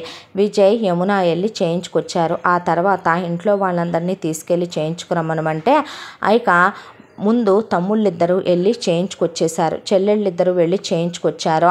అమ్మా నాన్నల్ని నువ్వు తీసుకెళ్ళు యమున అని చెప్పాడు విజయ్. పదమని తీసుకొచ్చింది. అయిపోయిన తర్వాత అంతా బాగానే ఉందన్నారేమే, ఏముంది మావయ్యకు షుగర్ ఉంది, నీకు బీపీ ఉంది, నీకు బీపీ ఉందనే విషయం తెలిసేదేముంది, పొద్దున్న లేచిన దగ్గర నుంచి నా మీద నోరేసుకొని పడాలిగా నువ్వు, మావయ్యకి తీపి పెట్టకూడదా, అయితే అసలు నువ్వు పెట్టి కాదు తీసుకొచ్చింది ఆయనకి, పొద్దున పంచదారలు ఎంతేసి 4 సార్లు కాఫీలు ఎంతేసి పెడతావు అని నేను ఈ రోజు నుంచే నీకు ఉప్పు కారాలు మసాలాలు ఊరగాయలు ఆవకాయలు ఈ రోజు నుంచి ఆయనకి తీపి పదార్థాలు కాఫీల్లో టీల్లో పంచదారలు కట్ చేస్తున్నా, ఆ మనిషి తినలేడే, షుగర్ ఫ్రీ తీసుకొచ్చాలే అరోబాకు అనేసింది యమున. ఏందో మాకేందేందో కల్పిస్తావు, తొందరగా పైకి పోతే నీ వెనకమాలున్న 5-6 వేల కోట్ల ఎల్ఐసి వచ్చుద్దని మరి ఆడా అంది. ఆ తర్వాత ఇక మడుదులు కాలేజీలకు వెళ్ళిపోయారు. పండగ అయిపోగానే అత్తయ్య నాతో రా అంది. ఎక్కడికే అంటే రమ్మంటున్నానా అని తీసుకెళ్ళి నీకు బీపీ చెకప్ చేద్దామని తీసుకొచ్చాలే కానీ టెస్ట్ అంట చేయించుకో, అలాగే బ్లడ్ టెస్ట్ ఒకసారి మొన్న షుగర్ టెస్ట్ సరిగా రాలేదన్నాడు మీ అబ్బాయి, షుగర్ కంట బ్లడ్, నాకు భయమే సూది అంటే, చిన్నప్పటి నుంచి నేను సూది మందే వేయించుకోలేదు, ఎంత పెద్ద బాడీని అంత చిన్న సూది ఏం చేయదులేవమ్మా అని సూది మందు వేసిన తర్వాత కృష్ణవేణి పడిపోయింది. వారం రోజుల తర్వాత స్పృహలోకి వస్తే పొట్టకి ఒక బ్యాండేడ్ వేసి యాప్రోన్ వేసి పడుకోబెట్టించారు హాస్పిటల్లో. ఇక కూతుళ్ళనే ముదరష్టపు మొహాల్లారా అమ్మ ఎక్కడికి వెళ్ళిందని అడగొద్దా, ఏమే నా కిడ్నీలు తీసి అమ్మేసుకున్నావా ఏమే ఇడ్లీలాగా అంటే, నీ ముసలి కిడ్నీలు ఎవడడుగుతాడు లేవమ్మా అన్న తర్వాత తల్లి ఎక్కడికి వెళ్ళిందని కనుక్కోవద్దంటే అడిగాము, ఎక్కడికో చెప్పా పెట్టకుండా వెళ్ళింది, ఏమో నా తెలియదు అందమ్మా వదిన అన్నారు కూతుళ్ళు. నోరు మూసుకొని అరవకుండా పడుకో నువ్వు, ఇప్పుడు అనవసరంగా నువ్వు అరిసావంటే లేనిపోయిన కంగారైపోద్ది, నా కడుపులో నుంచి ఏంటో వెళ్ళిపోయినట్టుంది పెద్దోడా, కొంపతీసి ఇదేదో ఓ పార్ట్ తీసి అమ్మేసిందే, కడుపులో పేగులు అమ్ముకుందంటావా అంటే, మరే నీ పేగులు బోటీ కదా అందుకని జనం తలా ఒక 50 గ్రాములు 100 గ్రాములు కొనుక్కెళ్ళారు వచ్చి మరే అంటే, ఏమయ్యో ఏమైందంటావు నాకు అన్న తర్వాత నాకేం తెలిసే వెళ్ళి నీకు తెలియాలి కానీ అన్నాడు జయరావు. పెద్దోడా అంటే, ఏం ఉండదులేమ్మా ఏదో చిన్న విషయం అయి ఉంటుంది, పెద్దానికి ఇలా మాట్లాడుతున్నావేంట్రా నువ్వు, ఏం చేయమంటావమ్మా, నా రిస్కుల్లో నా టెన్షన్లో నేనుంటే నీదో గోలా, ఇప్పుడు ఏదో ఒకటి అయింది కదా అనేసి అక్కడి నుంచి వెళ్ళిపోయాడు విజయ్. ఆ తర్వాత ఒక 10 రోజులకి విజయ్ నాన్న బయలుదేరదామా అని అన్నాడు జయరావునే. ఎక్కడికి రా అంటే నాతో రా నాన్న అని తీసుకెళ్ళాడు. తీసుకెళ్ళిన తర్వాత ఒక 2 గంటలకి మధ్యాహ్నానికల్లా పొద్దున్న తీసుకెళ్ళినోడు వాళ్ళ నాన్నని తీసుకొచ్చాడు. రాగానే కృష్ణవేణి బట్టలన్నీ ఊడదీసి ఎక్కడన్నా కోసారా కుట్టారా అని చూసుకుంది జయరావునే. ఏం లేదా అన్నాక ఏమీ లేదే, తీసుకెళ్ళాక ఏం చేశారు నిన్ను? ఏం చేయలా, తీసుకెళ్ళాక పడుకోబెట్టారు, పడుకోబెట్టి చిన్న ఇంజక్షన్ ఇచ్చారు, పడుకొని నిద్రపోయాను, తర్వాత నేను లేచాను, వాడు తీసుకొచ్చాడు అని చెప్తే ఇలా ప్రతి నెల ఆయన్ని తీసుకెళ్ళటం తీసుకురావటం చేస్తున్నాడు విజయ్. ఈలోపు చెల్లెళ్ళది ఇంజనీరింగ్ కంప్లీట్ అయిపోయింది. కంప్లీట్ అయిపోయిన తర్వాత యమున 2 ఫోటోలు తీసుకొచ్చి ఆడపడుచుల్ని చూసుకోండి అంటే ఏంటివి అన్నారు. మీ ఇద్దరికి నేను ఫిక్స్ చేసిన పెళ్లి సంబంధాలు, పెళ్లి కొడుకులు అంటే మా ఇష్టాలేమీ ఉండవా వదిన మా పెళ్ళిలో అంటే అదేందే చేసుకునే మొగుళ్ళు వాళ్ళకి నచ్చొద్దా? ఏ నీకు కూడా నచ్చాలా? నచ్చాలే. నా అల్లుళ్ళు నాకు నచ్చొద్దా ఏంటి? ఏ నీకెందుకు నచ్చాలి? ఎందుకు నచ్చాలంటే నా కూతుళ్ళని వాళ్ళు సుఖపెట్టే ఎదవలో లేదో నాకు తెలియొద్దా? 5వ సంబంధం వాళ్ళని తెచ్చావా, 10వ సంబంధం వాళ్ళని తెచ్చావా? అలాగే తీసుకొచ్చా. ఏ కాకపోతే నీ కూతుళ్ళని ఇంట్లో కూర్చోబెట్టుకుంటావా, లేదంటే గనక నీ కూతుళ్ళని అచ్చుబోసి ఊరి మీద కుదిలేయమంటావా? ఏం చేయమంటావు? మాకా ఛాన్స్ నువ్వెప్పుడు ఇచ్చావులే వదిన. నువ్వు వచ్చిన దగ్గర నుంచి ఈ రోజు దాకా స్కూళ్ళు కాలేజీలకు నువ్వు రాకుండా మా బతుకులు ఎక్కడ గడిచిపోయినాయిలే అన్నారు కూతుళ్ళు. అన్న తర్వాత మేము ఆ ఫోటోలు చూసేదేముందే, ఏ ముష్టి ఎదవైతే ఏముందిలే, ఇక్కడ నుండి అడ్డమైన మాటలు పడే బదులు పుట్టింట్లో 6వ సంబంధం కాదు 60వ సంబంధమైనా చేసుకొని వెళ్ళటానికి మేము రెడీగానే ఉన్నాం అన్నారు. ఈలోపు అబ్బాయికి అంకిత్కి చదువులు కంప్లీట్ అయిపోయి ఒకళ్ళకి సంవత్సరానికి 35 లక్షలు, ఒకళ్ళకి సంవత్సరానికి 30 లక్షల రూపాయలు జాబులు వచ్చినాయి. దాంతో సంతోషంతో ఇద్దరు స్వీట్ బాక్సులు కొనుక్కొని ఇంటికి తిరిగి వచ్చారు. వచ్చి రాగానే అక్కడే విజయ్ యమున కూడా కూర్చొని ఉన్నారు. ఒకవైపున కృష్ణవేణి జయరావు అలాగే గీత వీణ కూర్చొని ఉంటే వచ్చి రావటంతోనే ఇక దొరబాబుల్లా రెడీ అయ్యి వచ్చి గబా స్వీట్ బాక్స్ ఓపెన్ చేసి అమ్మా నాన్నలకి పెట్టి చెల్లెళ్ళకి పెట్టి అమ్మా నాన్నని గిరగిరా తిప్పి చెల్లెళ్ళని గిరగిరా తిప్పేశారు. అక్కడే ఉన్న అన్నయ్యని స్వీట్ తీసుకొని అనలేదు, వదిన్ని తీసుకోవదినా మేము పాస్ అయ్యాము, ఇలా మాకు ఉద్యోగాలు వచ్చినాయని మాట మాత్రమైనా చెప్పలేదు. ఏమైంది నాన్న అని అడిగింది కృష్ణవేణి. ఏంట్రా ఈ ఆనందం అన్నాడు జయరావు. మాకు జాబులు వచ్చాయి నాన్న అంటే సిరిగల వెదవలు నాకు తెలుసు, కష్టపడ్డారు నాన్న, మీ కష్టానికి తగినట్టే వచ్చినాయి ఆ ఉద్యోగాలు, మీరు సెటిల్ అవుతారని దొరబాబుల్లాగా ఎప్పటికైనా మీరు పై ఎత్తునే ఉంటారని నాకు తెలుసయ్యా, మీరెంత కష్టపడి చదివితేనో ఈ పొజిషన్కి వచ్చి ఉంటారు, ఇదంతా మీ కష్టార్జితమే అనేసిన తర్వాత అంతేం కష్టపడిపోయారంట నీ కొడుకులు, ఎంతకన్నా చాలా పెద్ద పెద్ద ప్యాకేజీలే వచ్చినాయి అక్కడ చదివిన వాళ్ళందరికీ, ఎంత కాన్సన్ట్రేషన్ చదివితేనో లీస్ట్ వచ్చిన పర్సంటేజ్ వచ్చింది నీ కొడుకులకే, లీస్ట్ వచ్చిన ప్యాకేజీ వచ్చినట్టు నీ కొడుకులకే, అంతకన్నా ఎక్కువే వచ్చిన వాళ్ళు ఉన్నారులే అనేసింది యమున. అవును వదిన మేము వేస్ట్ ఫెలోస్ అని స్వీట్ ప్యాకెట్లు నేలకేసి కొట్టి మేము ఎందుకు పనికిరాని వెదవలం, చెత్త ఫెలోస్, యూజ్లెస్ ఫెలోస్, మీరు ముష్టేస్తే తిని బతికిన వాళ్ళం, కానీ ఇంత దాంట్లో ఒకటి మర్చిపోయావేంటొదినా, వదినంటే అమ్మతో సమానం అంటారు, ఒక్కరోజైనా నువ్వు మాతో అలా ఉన్నావా?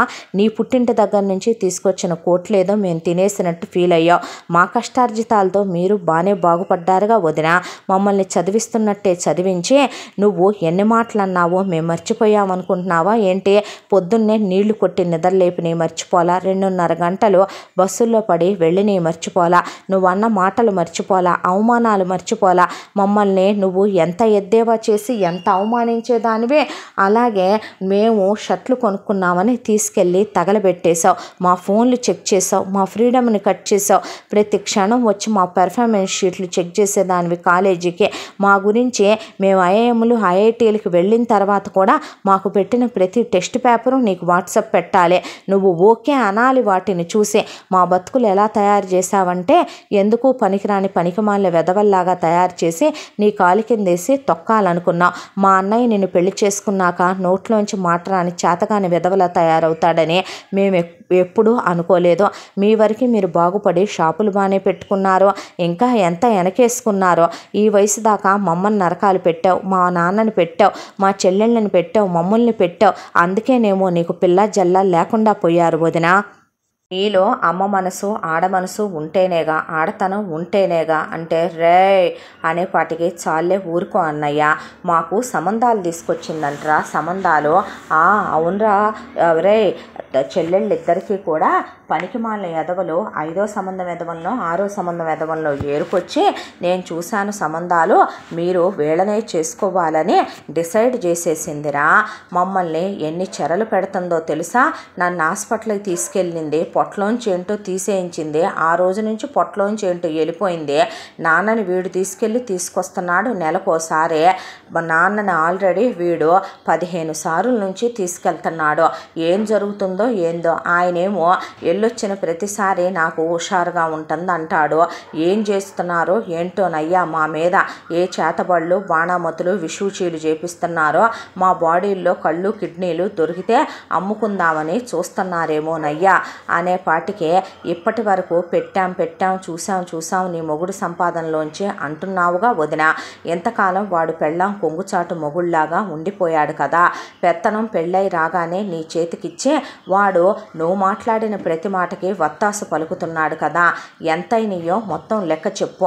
నీ ముఖం మీద పారేసి నువ్వేమీ మా చెల్లెళ్ళ పెళ్ళిళ్ళు చేయక్కర్లా, మేం చేసుకోగలం. నువ్వేమీ మా అమ్మ నాన్నల్ని చూడక్కర్లా, మేం చూసుకోగలం. వడ్డీతో సహా ఇస్తాం వదిన, 2 రూపాయల వడ్డీ మర్చిపోకు, బ్యాంకు వడ్డీ ₹1 అన్నాడు అంకిత్. అనేపాటికి శభాష్రా అన్నాడు విజయ్ అని లోపలికి వెళ్ళి బీరువాలో నుంచి ఇంతెత్తున ఉన్న పుస్తకాల్ని తీసుకొస్తే అప్పుడే షాపులో పనిచేసే కుర్రాడు అక్కడికి వచ్చాడు. అక్కడికి వచ్చిన షాపులో పనిచేసే కుర్రాడు అజయ్ అలాగే నిలబడిపోయి వీళ్ళ మాటల్ని అలాగే వింటూ ఏంట్రా మీ వదిన బిడ్డల్ని కనలేనే గొడ్రాలు అయిపోయింది అంటున్నారా? అవునరా, ఇవ్వాలంటున్నాను, ఓపెన్గానే అంటున్నా. ఎన్నాళ్ళు మీ సంపాదన మీద పడి బ్రతికామని మా సంపాదన మీద పడి మీరే బ్రతికారా. మీరే బాగుపడండి. మీరే వేలు లక్షలు కోట్లు వేసుకొని బళ్ళు కొనుక్కోండి. ఇంకా ఏమేం కొనుక్కున్నారో. ఇది పుట్టింటికి ఎంత దోచిపెట్టిందో. ఆడంగి వెధవ, చేతగాని సన్నాసి, పనికి మాలిన వెధవ, పిల్లల్ని కంటం చేతగాని వెధవ. మీ నాన్న కూడా 5గురిని కన్నాడు. దాని మాటలు విని అలాంటి గొడ్రాలతో ఏం చూసి కాపురం చేస్తున్నావురా? ఇలాంటి గయ్యాళి దాంతో, ఇలాంటి బ్రహ్మరాక్షస్తో తమ్ముళ్ళకు ఉద్యోగాలు వచ్చినాయి, కష్టపడి చదువుకొని పైకి వచ్చారు. నీ బతుకు శుభ్రంగా ఎదుగు బతుకు లేకుండా పోయిందే అనుకుంటే మెడికల్ షాపులు పెట్టి బాగుపడిపోయి కోట్లు వేసుకొని కన్నవాళ్ళ ఉసురు పోసుకొని తోడబుట్టిన వాళ్ళ ఉసురు పోసుకొని ఏం బాగుపడదామనరా. అందుకేగా నీ పెళ్ళం గొడ్డు మోద్దైందే అనేపాటికే అమ్మ ఇంకా నోరు మూసే. ఎందుకు ముయ్యాలరా? ఏం తప్పు చేసింది మీ అమ్మ అన్నాడు జయరావు. నాన్న ఇంకా ఆపే. ఎందుకు ఆపాలన్నయ్య అనేపాటికి కొడితే ఒక్కొక్కళ్ళకి పళ్ళు రాలిపోతాయి. నోరు ముయ్యకపోతే మూసిందాకా కొడతాను. ఏం తెలుసు దాని గురించి మీకు అసలు? ఏం తెలుసని మాట్లాడుతున్నారా? మరుదుల్ని ఆడపడుచుల్ని అత్తమామల్ని తన పిల్లలు అనుకొని అది పిల్లల్ని కంటమే మానేసిందని తెలుసా మృగాల్లారా మీకు? అది ఇప్పటికి 3 సార్లు కాపట్టి చేంజ్ చేసుకొని 4వసారి వేయించుకొచ్చిందిరా రీసెంట్గా. పశువుల్లారా, మా పెళ్ళై 10 ఏళ్ళు అయింది. ఇప్పటికే 10 ఏళ్ళు ఏ ఆడదానికి కడుపు రాకుండా ఉంటుందమ్మా. నేను మగాణ్ణే నాన్నలాగా. నాకేం మగతనం లేదా? రోజు పెళ్ళాం ఒంటి మీద 3 సార్లు చెయ్యేసి కాపురం చేస్తున్నాను నేను. నా పెళ్ళానికి నేను కడుపు చేయలేనా? నా పెళ్ళానికి నేను పిల్లల్ని కనలేనా? మాకుండదా అమ్మా నాన్న అనిపించుకోవాలనే? మరెందుకు అనిపించుకోలేదురా? ఎందుకు అనిపించుకోలేదంటే ఆ రోజు తినటానికి గతి లేకపోయినా పెళ్లి చూపులకని తీసుకెళ్లారు.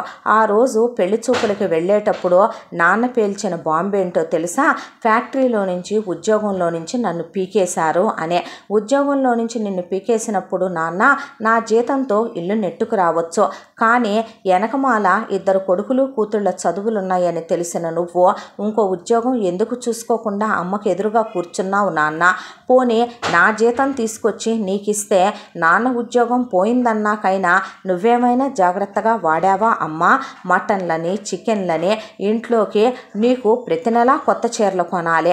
నాన్న ప్రతి నెలా డ్రెస్ కొనుక్కుంటాడు. ఏరా 2,000 రూపాయల షర్ట్లు ఒకరోజు వేసుకొని 200 రూపాయల షర్ట్లు నెక్స్ట్ డే వేసుకోవటం గొప్పతనమా? ఉన్న రోజు వారం నాన్ వెజ్లు తిని లేనప్పుడు పచ్చళ్ళు పిసుక్కు తింటాం, కోటా బియ్యం తింటామా మనుషులు గొప్పతనం అంటే? ఏమే ఉన్న రోజు 2000 రూపాయల లిప్స్టిక్లు, ఐ హిల్స్ చెప్పులు, లేనప్పుడేమో కాళ్ళకి చెప్పులు కూడా లేకుండా వెళ్ళటం, లేదంటే అమ్మ చెప్పులు వేసుకొని తిరగటం, లేదంటే మా ఎవరో ఒకళ్ళ చెప్పులు వేసుకొని స్లిప్పర్స్ వేసుకొని తిరగటమా మీ బతుకులు చెడా? అవేనా జీవితాలంటే? నిజానికి అదే లేకపోతే ఈ ఇల్లు ఏమైపోయేదో, మీరేమైపోయేవాళ్ళో అసలు మీకు తెలుసా? అంటే ఏరా దాని ధర్మభిక్షతో బతుకుతున్నామా మేము? అవునమ్మా, దాని ధర్మభిక్షతోనే బతుకుతున్నారు, అది ముష్టేస్తేనే బతుకుతున్నారు. మీరేమి వెనకేసుకోలా? మీరేమి బ్యాంకుల్లో ఓ లక్షలు కోట్లు కూడేసుకున్నట్టు మాట్లాడకు పెద్దోడా. చాలా కూడేసుకున్నానమ్మా, ఎంతో. ఇప్పుడు లెక్కలు చెప్పమని మీ కొడుకులు అడిగారు కదా, నా పెళ్ళాన్ని ఎటు నువ్వు గొడ్రాలు అన్నావు కదా, నీ కొడుకులు ఎటు నిన్ను తీసుకెళ్ళిపోబోతున్నారో, నీ కూతుళ్ళని తీసుకెళ్ళిపోబోతున్నారో లెక్కలు చెప్పకుండా పంపిస్తే ఎట్టాగా? 30 లక్షల ఉద్యోగస్తుడు ఒకడు, 35 లక్షల ఉద్యోగస్తుడు ఒకడు అయ్యారు కదే, మొత్తం లెక్కలు చెప్పే పంపుతా, వడ్డీతో సహా 2 రూపాయల వడ్డీ, బ్యాంకు వడ్డీ కూడా కాదు, కడతామని చెప్పారు కదా, కట్టే వెళుతురు కానీ, లేదంటే నీ కొడుకులు ఎలాగవుతారమ్మా? అమ్మా, నేను నిన్ను ఒక మాట అడగొచ్చా? నాన్న జీతం ఎంతని నువ్వు మమ్మల్ని 5గురిని కన్నావమ్మా.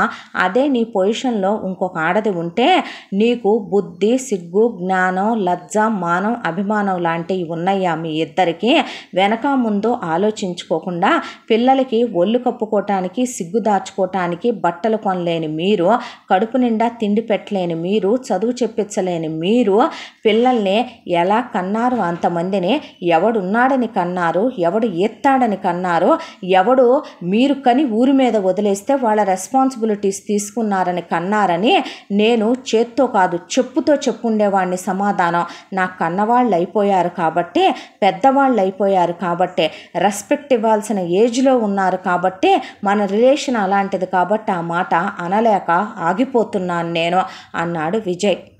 నా భార్య కాదమ్మా గొడ్రాలు, 5గురు పిల్లల్ని కని వాళ్ళ భవిష్యత్తు ఏంటో ఆలోచించని నువ్వు నీ మొగుడు గొడ్డుబోతోళ్ళు. నేను కాదు ఆడంగి వెధవనే. నువ్వు ఆగిపోమ్మనమనగానే ఉద్యోగానికి వెళ్లకుండా ఆగిపోయాడే.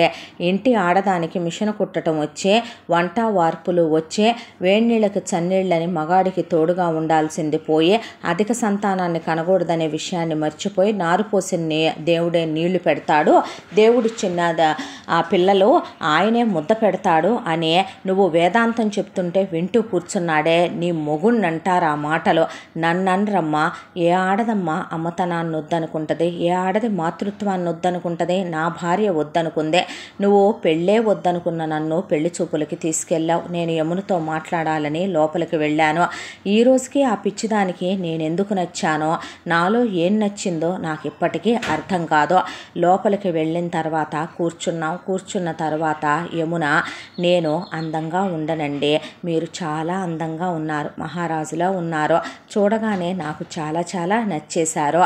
నాకు ఇప్పటికైతే మీరెంత నచ్చారో చెప్పలేను, కానీ మీరు నేను నచ్చలేదని చెప్పటానికే కదా లోపలికి రమ్మన్నారు. చామని ఛాయలో పొట్టి జుట్టుతో ఉన్నానని, బిలో యావరేజ్గా ఉన్నానని అందరి ముందు చెప్పలేకపోయారు కదూ అంటే నేను నవ్వేశాను ఆ మాటకి. పిచ్చిదానా, నీకో విషయం చెప్పనా? నేను ఇప్పటి వరకు నేను అసలు ఆ ఉద్దేశంతో, ఆ తలంపుతోనే నేనే ఆడదాన్ని చూడలేదు.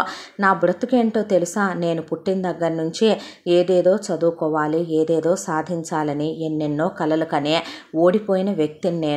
నెలకి నా జీతం ఈడ్చితంతే వచ్చేది 30 నుండి 35,000, ఒక్కొక్కసారి మహా అయితే గనక 40,000 రూపాయల దాకా వస్తుంది, అంతకు మించి రాదు. మా నాన్నకు ఉద్యోగం లేదు, నా మీద 2 పెద్ద ప్రాణాలు, 4గురి బాధ్యత ఆధారపడి ఉంది. నన్ను పెళ్లి చేసుకొని నువ్వేం చేసుకుంటావు? మీ వాళ్ళు నీకు ఇచ్చే ఆ 2 లక్షలు, ఆ 10 కాసుల బంగారానికే బంగారం లాంటి కుర్రాడు నిన్ను పెళ్లి చేసుకుంటాడు.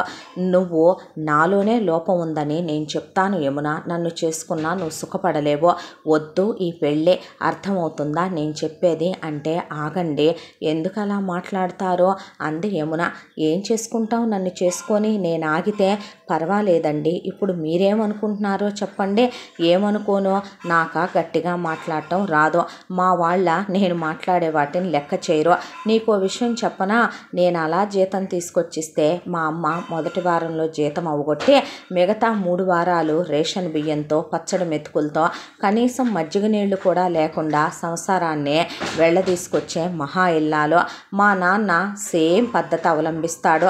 జీతం డబ్బులు రాగానే ప్యాంటు షర్ట్లు 555 సిగరెట్ పెట్టెలు ఇస్త్రీ బట్టలు లేనిది బయటికి వెళ్ళడు ఆయన ఈ రోజు కూడా. ఆ తరువాత చుట్టలు బీడీలకు కూడా దిగజారిపోతాడు రోజులు గడిచే కొద్దే. నా తమ్ముళ్ళ విషయం అంటావా, చదువుకోవాల్సిన వయసులో చదువుకోండ్రా అంటే లైట్ తీసుకో అన్నా అనే గాలి స్నేహాలు, గాలి సావాసాలు. స్మోకింగ్ చేస్తున్నారు చూశాను, అయినా నేనంటే భయం లేదు. ఎటు చూసేశాడుగా, వాడు పీకేదేముందే అన్నట్టు బిహేవ్ చేస్తున్నారు. బీర్లకు అలవాటయ్యారు. రేపు అది ఎక్కడి దాకా వెళ్ళొద్దో దేవుడికే తెలియాలి. చదువు మీద కాన్సన్ట్రేషనే లేవు. పెద్దోడు 2nd ఇయర్, రెండోవాడు 1st ఇయర్. వాళ్ళని నాలా కాకూడదు, రేపొద్దున ఒకళ్ళ దగ్గర చేయి చాచేలా ఉండకూడదు, వాళ్ళు బాగా చదువుకునేలా చదివించాలి అని ఉంది. కానీ నాకొచ్చే జీతంలో వీళ్ళ పొట్టపోయటం, వీళ్ళకి బట్టలు కొనటమే కష్టంగా ఉంటే ఇంకా నేనేం పెట్టి సంసారం మీదకు రాను. అలా డబ్బులు వచ్చాయో లేదో పెద్దోడు 2000 పెట్టి షర్ట్ కొంటాడు, చిన్నోడు 3000 పెట్టి షూస్ కొంటాడు. తప్పొప్పులు చెప్పాల్సిన మా అమ్మ నాన్న ఇప్పుడు కాక జీవితం ఇంకెప్పుడు అనుభవిస్తారో. ఎటు మన తాతలు ఒక రోజున కోటీశ్వర్లు, జమీందారులు, లక్షాధికారులు, ఇవాళ మనం ఇలా అయిపోయాం అనుభవించండి అని చెప్తారు వాళ్ళకే. ఇక నా చెల్లెళ్ళ విషయం అంటావా, చదువుకోండమ్మా అంటే ఒకటి 10th ఒకటి 9th ఉంటే ఊరుకో అన్నయ్య అనే ఈరోజు యాడ్లో చూసిన సబ్బు వాడాలి ఒకటే, ఇంకొకటి యాడ్లో చూసిన లిప్స్టిక్ వాడేయాలి, ఒకటి యాడ్లో చూసిన మస్కరా వాడేయాలి. రేపటి రోజేంటనేది వాళ్ళకి అవసరం లేదు. ఉన్న రోజున ఇక పరమాన్నం, లేని రోజున పచ్చడి మెతుకులు నీళ్లు తాగైనా పడుకోవటానికి సిద్ధపడతారు. జీతం వచ్చిందంటే ఏంటో తెలుసా, మా ఇంట్లో ఒక పెద్ద విచిత్రం జరిగిపోయి ఆకాశం నుంచి ఉల్కపడినప్పుడు జనాలు నోరు తెరుచుకొని చూస్తారే, వరద ప్రాంతంలో ఉన్నటువంటి ప్రజలకి పులిహోర పొట్లాలు వేస్తుంటే వాళ్ళు అది తినైనా కడుపు నింపుకొని బతుకుదామన్నట్టు చూస్తూ ఉంటారు చూసావా.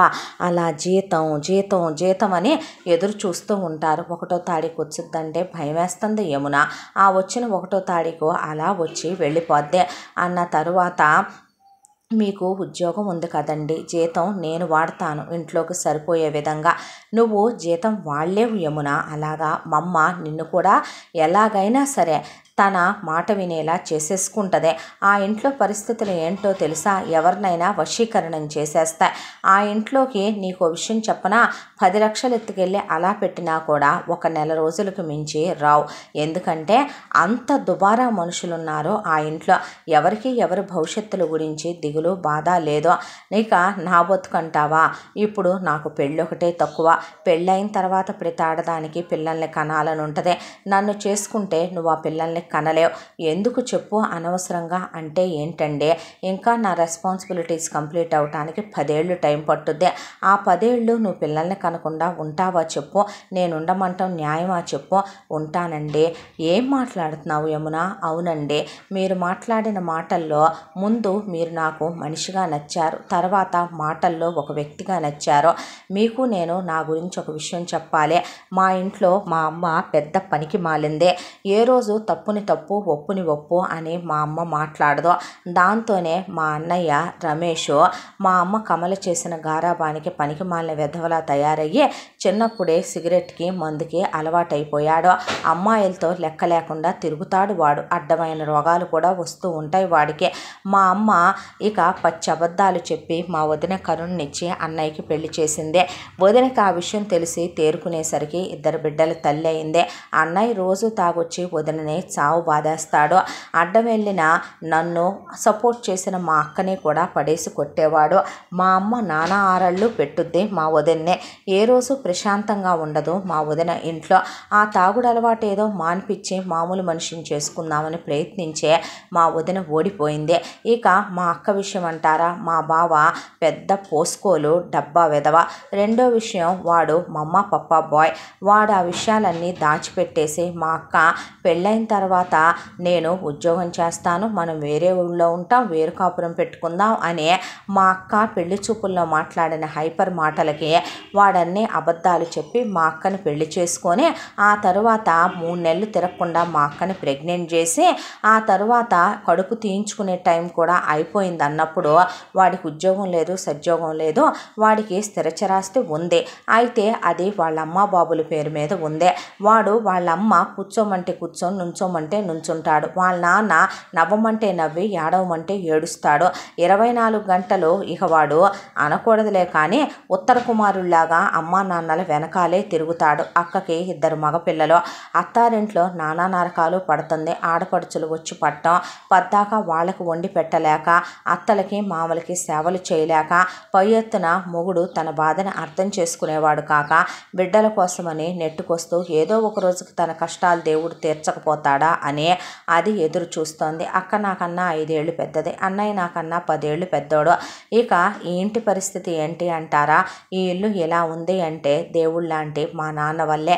మా నాన్న చెయ్యని పని అంటూ ఉండదండి. ప్రైవేట్ జాబ్ చేస్తాడు. చేస్తూనే ఒకవైపున రియల్ ఎస్టేట్లో ఇళ్ళు ఫ్లాట్లు అమ్మే బ్రోకర్గా పనిచేస్తాడు. దాంతోపాటు LICలో పనిచేసి పాపం ఇంటింటికి తిరిగి పాలసీలు కట్టిస్తాడు. పిచ్చోడు మాకు ముద్ద పెట్టాలని, మమ్మల్ని అన్యాయం కానివ్వకుండా చూడాలి అనే దాంతో మా నాన్న ప్రతి క్షణం మా కోసమే శ్రమిస్తాడు. అలాంటి కుటుంబంలో పుట్టి పెరిగిన నాకు బాధ్యతలంటే ఎలా ఉంటాయో తెలుసు. చూడు యమున, నేను గట్టిగా మాట్లాడలేను.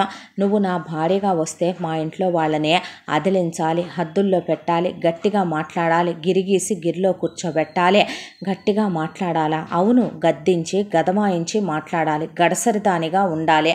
లేదంటే కనుక మా ఇంట్లో నువ్వు నెగ్గుకు రాలేవు. అది కాదండి, పెద్దవాళ్ళు కదా, చిన్నోళ్ళు కదా, నాకన్నా చూసావా, అక్కడ దాకా వచ్చేపాటికి ప్రతి కోడల్లాగానే మాట్లాడేశావు నువ్వు కూడా. అవునులే, ఏ అత్తామామలతో ఏ కోడలు చెడ్డదనిపించుకుంటుంది, ఏ ఆడపడుచులతో మరుదులతో ఏ వదిన మాత్రం చెడు అని ముద్ర ఎంచుకుంటుంది. చచ్చా, అది కాదండి, వాళ్ళు నా పిల్లల లాంటి వాళ్ళే, అత్తమామలు నా పిల్లల లాంటి వాళ్ళే.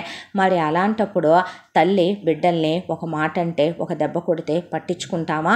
నేనైతే ఏ విషయానికి అడ్డు చెప్పేవాడిని కాదు. అన్న తర్వాత మీలో ఏం నచ్చిందని అడిగారు కదండి. ఇందాక మీరు నచ్చారో వ్యక్తిగా, ఆ తర్వాత మీ మాటలు నచ్చాయి. ఒక మనసున్న మనిషిగా నా దగ్గర రహస్యం దాయకుండా మీ ఇంటి గుట్టంతా చెప్పారు చూసారా, అప్పుడు మీరు చాలా ఎత్తుకెదిగిపోయారు నా దృష్టిలో. మీకు ఏమైనా అలవాట్లున్నాయా? నా బతుకు అదొకటే తక్కువ ఇప్పుడు మరి అనేసరికి మీరు భార్యని ఎదిరించే వ్యక్తి కాదు, కొట్టే వ్యక్తి కాదు, తిట్టే వ్యక్తి కాదు, భార్యని అడ్డగించే వ్యక్తి కాదు. కాకపోతే ఇక నుంచి మీ జీతం నాకు ఇవ్వండి, నేను కాస్త ఇంట్లో నోరు పెట్టి మాట్లాడాలి, అర్థమైందే. నువ్వు నోరు పెట్టి మాట్లాడటం కాదు, మా చెల్లెళ్ళని చేసుకుంది పని జరగదు, మా తమ్ముళ్ళని నానా తిట్లు తిట్టంది వాళ్ళకు రోషం రాదు, మా అమ్మ నాన్నని హద్దుల్లో పెట్టకపోతే వాళ్ళు బాగుపడరు, అర్థమవుతుందనుకుంటాను అన్న తర్వాత, అయితే నన్ను పెళ్లి చేసుకుంటారుగా అంటే నీకేమైనా పిచ్చా? ఇంకోసారి ఆలోచించుకో, టైం తీసుకుందాం. లేదండి, నేను మిమ్మల్ని చూసిన మొదటి క్షణమే మిమ్మల్ని ప్రేమించడం మొదలుపెట్టాను. మనం పెళ్లి చేసుకుందామండి, నాకు మీరే భర్తని ఊహించుకున్నాను నేను అన్న తర్వాత మా పెళ్ళి అయిపోయింది. అయిపోయిన తర్వాత తను కోడలుగా ఇంట్లో అడుగుపెట్టింది. ఆ తర్వాత ఏంటమ్మా నువ్వు మాట్లాడిన మాటలు? పెళ్ళైన వెంటనే నేను రిప్రజెంటేటివ్గా వర్క్ చేసేటప్పుడే మన ఫ్యామిలీ మొత్తానికి నా పెళ్ళైన వారం రోజులకి first health checkup, free health checkup అని తీసుకెళ్తే డాక్టర్లు ఏం చెప్పారో తెలుసా? నీ కడుపులో ఎంత పెద్ద గడ్డ పెరుగుతుందని, ఆ గడ్డ తీయించకపోతే నువ్వు పోతావని, ఆ గడ్డ తీయటానికి కూడా నీ బాడీ ఇప్పుడు కరెక్ట్గా లేదని, నువ్వు ఆ గడ్డని బిడ్డను పెంచినట్టు కడుపులో పెంచావని, అది తీయాలంటే 15 లక్షల రూపాయలు ఖర్చు అవుద్దని, మనిషివి చూడటానికి 135 కేజీల పైనే బాడీని పెంచావు కానీ బ్లడ్ లెవెల్స్ చాలా లోలో ఉన్నాయని, హెల్దీ ఫుడ్ పెట్టి నిన్ను బాగా కోలుకున్నాక తీసుకొచ్చి ఒక 5 ఇయర్స్ పాటు మెడికేషన్ వాడాక నీకు ఆపరేషన్ చెయ్యాలి అని చెప్పారు. నా దగ్గర ఉన్నాయా 15 లక్షలు? ఎట్నుంచి ఉన్నాయి? నువ్వు నాకు ఇచ్చిన ఏ పొలం అమ్మి తీసుకురాను, ఏ స్థలం అమ్మి తీసుకురాను? నాన్నకి హెల్త్ చెకప్ చేసిన డాక్టరు నా నాన్నకి హార్ట్లో ప్రాబ్లం ఉంది, అయితే ఆపరేషన్ చేసేది కాదది. నాన్నకి ఒక కొత్త రకం మెడిసిన్ వచ్చింది, అది ఇంజెక్షన్ కింద నాన్నకి 30 డోసులు ఇవ్వాలి, ఒక్కొక్క డోసు 1,00,000 రూపాయలు. ఆ డోసులు 30 ఇచ్చేస్తే నాన్న కోలుకుంటాడు. అయితే ఈలోపు నాన్న అతిగా తిని నిద్రపోతున్నాడు, శరీరానికి అస్సలు ఎక్సర్సైజ్ ఉండలేదు. అలా మీ ఇద్దరికి ఎక్సర్సైజ్ లేకపోతే మీ ప్రాణానికే ప్రమాదం. తినటం, మంచం మీద కూర్చోవటం, తినటం, టీవీకి ఎదురుగా కూర్చోవటం తప్ప మీరు ఇలాగే ఉంటే కనుక మీకు రేపు ఇంకా కాంప్లికేషన్స్ పెరగొచ్చు.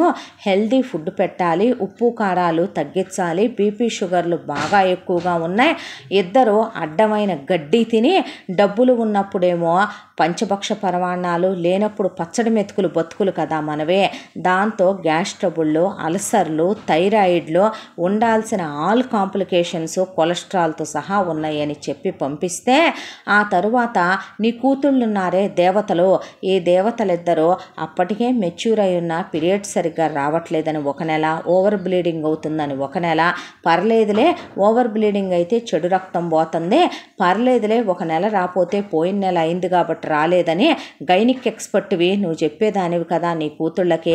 నీ కూతుళ్ళిద్దరికీ థైరాయిడ్ ప్రాబ్లం ఉందని ఇలాగే నెగ్లెక్ట్ చేస్తూ వెళ్తే గనక వీళ్ళకి బలమేమీ లేదని, చూడటానికే మనుషులు ఇంతంత లావున కనపడుతున్నారని, healthy food, healthy life style అలవాటు చేసుకోవాలని, బాడీకి ఎక్సర్సైజ్ ఉండాలని, చిన్న చిన్న పనులు కూడా చేసుకోకుండా అలా ఉండకూడదని, నీ కొడుకులున్నారే వజ్రాలు, ఒకడు 30 లక్షల ఎంప్లాయ్, 35 లక్షల ఎంప్లాయ్ వచ్చి నుంచున్నారు, ఒబేసిటీ ప్రాబ్లం వస్తుందని, సంసార సామర్థ్యత ఇలాగే అయితే కనుక వీళ్ళకి తగ్గిపోయేలాగా ఉందని, వీళ్ళకి స్పర్మ్ కౌంట్స్ కూడా సరిగ్గా లేవని, రేపొద్దున సంతానోత్పత్తి జరగకపోవచ్చని, నీ కొడుకులు నిజంగా అన్ని విషయాల్లోనూ కూడా గేఫెలోలు అయ్యేలాగా ఉన్నారని, నా పెళ్ళాం కదే గొడ్డు ముద్దయ్యేది, వీళ్ళ పెళ్ళాలు అవుతారేమో రేపు.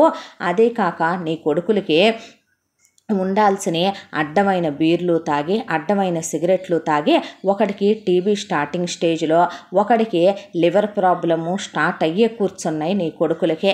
ఇవన్నీ చెప్పేపాటికి ఇంటికి వచ్చి నాకు చెప్పి తల పట్టుకొని ఏడ్చేసింది యమున. నా కళ్ళల్లో నీళ్లు తిరిగినాయి. ఏం చెయ్యాలో నాకు అర్థం కాలేదో. 10 ఏళ్ల పాటు పిల్లల్ని కన్ననే ఏ కోళ్ళమ్మ అంటది. ఇప్పుడు నీ 30 లక్షలు 35 లక్షల ఎంప్లాయీస్ ఉన్నారుగా, రేపెవరితో ఒకటి నా పెళ్ళంలాగా వాళ్ళకి వచ్చుద్దుగా. నా అమ్మని చూడాలి, నా అబ్బని చూడాలి, నా చెల్లెళ్ళని చూడాలి, నా తమ్ముళ్ళని చూడాలమ్మా. మీరు పెళ్ళవ్వంగానే కడుపులు తెచ్చుకోమాకండి. మీరు ఉమ్మడి సంసారంలో ఉండి మా సంసారం ఇది, మా వాళ్ళను ఉద్ధరించండి. మీరు పిల్లల్ని కనమాకండి అంటే నీ కొడుకులకి పిల్లల్ని ఇచ్చి పెళ్లి చేస్తారా?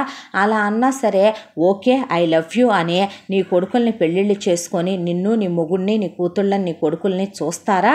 ఎగిరెగిరి తంతారు నిన్ను. కానీ నా పెళ్ళాం ఆ పని చేయలేదే. వచ్చిన తర్వాత నా జీతం ఇమ్మనమని అదేమైనా నెత్తిని పోసుకుందా? నా జీతం వచ్చేది ముష్టి 30,000 నుంచి 40,000 జీతం.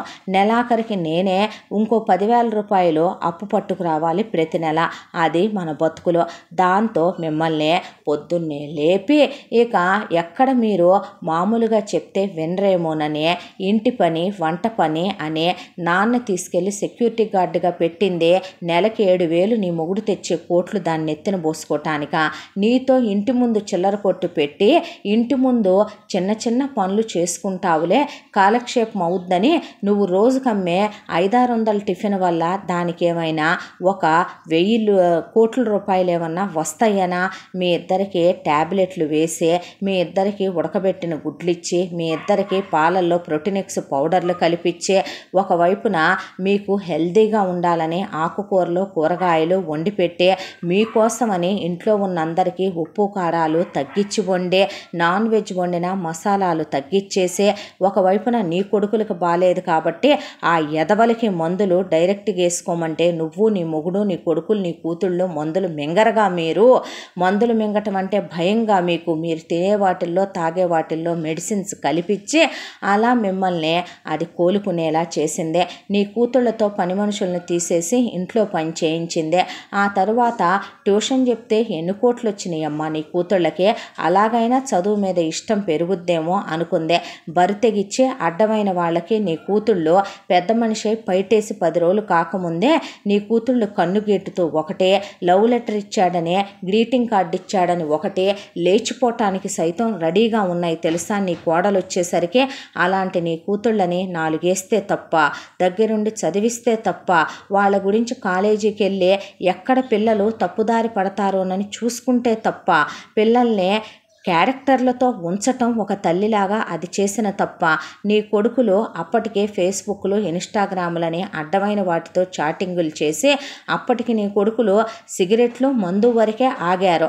మెల్లగా అమ్మాయిలతో కూడా వెళ్ళుంటే ఏ అడ్డమైన రోగాలు వచ్చుంటే లేదు, ప్రేమాయణాలని, బ్రేకప్లని, కెరియర్లు నాశనం చేసుకొని చదవకుండా బతుకులు పాడు చేసుకుంటే ఎందుకు చదివించానో తెలుసారా మిమ్మల్ని. ఒరే నాకు విషయం అర్థం కాలా, మొత్తం లెక్క చూసి విసిరేస్తా అన్నారు కదా, ఇంతకాలంలో మీరేమైనా ఫ్రీగా చదువుకున్నాం అనుకుంటున్నారా ఏంట్రా? ఎంసెట్టుల్లో ర్యాంక్ వచ్చినాయని మీ ఇంజనీరింగులు ఫ్రీగా అయిపోయినాయి అనుకుంటున్నారా ఏంటి? హాఫ్ ఫీజే తగ్గింది నాన్న. మీ నలుగురి మీద 8 లక్షలు ఇంజనీరింగ్కి కట్టిన ఫీజు. అభయ్ నీకు ఐఐటీలో కట్టింది 50 లక్షలు. అంకిత్ నీకు కట్టింది ఐఐఎంలో మొత్తం కలిపి 40 లక్షల రూపాయలు. ఏమే మీ ఇద్దరి ఇంజనీరింగులకి కట్టలేదా? అది కాక గీతకు 15 లక్షల రూపాయలు బంగారం, వీణకు 15 లక్షల రూపాయలు బంగారం. అది కాక ఇక అభయ్కి చైను, హ్యాండ్ చైను, ఉంగరం, అంకిత్కి చైను, హ్యాండ్ చైను, ఉంగరం, అమ్మకి 2 పేట్ల గొలుసు, నల్లపూసలు, నెక్లెస్, అమ్మకి 8 గాజులు, చెవి దిద్దులు. నాన్న నీకు ఆ తర్వాత హ్యాండ్ చైను, మెళ్ళో చైను, నీ కోసమనే ఉంగరం. ఇవన్నీ నీ కోడలు పోగు చేసినయ్యే. పొద్దున్నుంచి సాయంత్రం దాకా ఎక్కడికి వెళ్ళి ఎవరితో కులికొస్తుందో నా పెళ్ళం నేను మగాడిని కాక పట్టించుకోవట్లేదా? ఎక్కడికి వెళ్తుందో తెలుసా? పొద్దున 11ంటికి వెళ్ళి పాష్ ఏరియాలో 5 ఇళ్లల్లో వంట మనిషిగా వంట పని చేసి వస్తుందమ్మా నా పెళ్ళం. వాళ్ళకన్నీ వండి డైనింగ్ టేబుల్ మీద సర్ది రావాలి. వాళ్ళ ఇష్టం వచ్చినప్పుడు వాళ్ళు తింటారు. ఆ చుట్టుపక్కల ఉన్న జనాలే పచ్చళ్ళు కావాలి, అవి కావాలి, ఈ కావాలి అంటే బలిసిన వాళ్ళు కాబట్టి చాలా నీట్గా వాళ్ళ కోసమనే ఇంత క్వాలిటీ తగ్గిన కాంప్రమైజ్ అవ్వరు కాబట్టి నేతి అరిసెలు, నేతి బొబ్బట్లు, నేతి సున్నుండలు అని చేసుకెళ్ళి అమ్మి ఆ డబ్బులన్నీ పిచ్చుక గింజలు కూడబెట్టినట్టు కూడబెట్టుకొచ్చింది. ఎవడమ్మా మొగుడు డబ్బులు పెట్టి నేను షాప్ పెట్టుకున్నాను అనుకుంటున్నావు నువ్వు? మీరు సంపాదించిన కోట్లు పెట్టి పెట్టుకున్నాను అనుకుంటున్నావా షాపు? నేను షాపు నా పెళ్ళానికి ఇచ్చిన 2 లక్షల డబ్బులు వడ్డీకి ఇస్తే 4 లక్షలైన మా మామగారు తిప్పి పెడితే ఆ 4 లక్షలకి నా యమున తన 10 కాసుల బంగారం తెగనమ్మి 4 గ్రాముల నల్లబూసలతోనే కోడలు ఎందుకు మిగిలింది పెళ్ళైన 10 ఏళ్లలో అని ఆలోచించావా? ఆ బంగారం డబ్బులు అదే ఇస్తే షాపు మా మామగారు కొనిపెట్టాడు నాకు. ఆ షాపు కొనుక్కొని పెట్టుకున్నాను. నా షాపు ఎంత సాగుద్దో తెలుసా? సాగిన రోజు 50,000 సాగుద్ది, సాగని రోజు అసలేమీ ఉండదు. సీజను అన్సీజను ప్రతి బిజినెస్కు ఉన్నట్టు దానికి ఉంటుంది. మరి దాని మీద వచ్చే ప్రతి రూపాయి పెట్టే సంసారాన్ని ఈదుకుంటా వచ్చిందే. లేకపోతే ఎక్కడి నుంచి తీసుకొచ్చి కట్టాననుకుంటున్నావు ఇప్పుడు? నిన్న ఆ రోజు తీసుకెళ్ళి నీ కడుపులో నుంచి ఏదో తీసేయించిందా? అవునే, గడ్డ తీసేయించిందే. ఆ గడ్డకి 15 లక్షలు అయినాయి. దానికి పైన నీకు మందులకి 2 లక్షలు, బలం పెట్టడానికి 3 లక్షలు, 20 లక్షలు నీ కొడుకులు కడతారంట. 2 రూపాయల వడ్డీ ఏంచమ్మా 20 లక్షలకే. అలాగే నాన్న నీకున్న హార్ట్ ప్రాబ్లంకి 30 డోసులు ఇవ్వాలన్నాడు డాక్టరు. నీ గుండెనే తీసేసుకొని అమ్ముకుంటున్నానందే నీ పెళ్ళం. అయితే 15 డోసులు ఇప్పించా, 15 లక్షలైనాయి. ఇంకో 15 డోసులు ఇప్పించాలి నాన్న. ఇహ నుంచి నీ కొడుకులు తీసుకెళ్ళి ఇప్పిస్తారంట. ఆ మిగతా 15 డోసులు వెళ్ళి ఇప్పిద్దురు కానీ నా 15 లక్షలకి 2 రూపాయలు వడ్డీ కట్టి వెళ్ళండి. ఏంటి నాన్న మీ ఇద్దరికి ఉద్యోగాలు వచ్చినాయా? ఇప్పుడు మీరు మా మీద ఆధారపడట్లేదా? లెక్క చూసి మొత్తం మా మొహాన కొడతారా? కొట్టండ్రా మిమ్మల్ని. రే ఇంటర్ సెకండ్ ఇయర్లో ఒకడు, ఇంటర్ ఫస్ట్ ఇయర్లో ఒకళ్ళు ఉన్నారు. మీ వదిన వచ్చినప్పుడు మీ వదిన అందుకే పిల్లలు లేని గొడ్రాలైందా? నిజమేరా, మిమ్మల్ని పిల్లలు అనుకుంది కాబట్టే గొడ్రాలైందే, మీకు అమ్మని అనుకుంది కాబట్టే గొడ్రాలైందే. కాకపోతే చూసావా, ఎంతైనా పరాయి తల్లి కృష్ణవేణి కన్న పిల్లలు యమున పిల్లలు కాలేకపోయారు. మీరు మిమ్మల్ని గట్టిగా 2 మాటలందని నెప్పులు పడుతున్నారే, మరి నన్నలా 2 మాటలని చదివిచ్చే వదిన నాకు దొరకలేదురా. పొద్దున్న 2:30 గంటలు, సాయంత్రం 2:30 గంటలు మీరు బస్సులో ఉంటున్నారని ఎంత బాధపడేదో తెలుసా?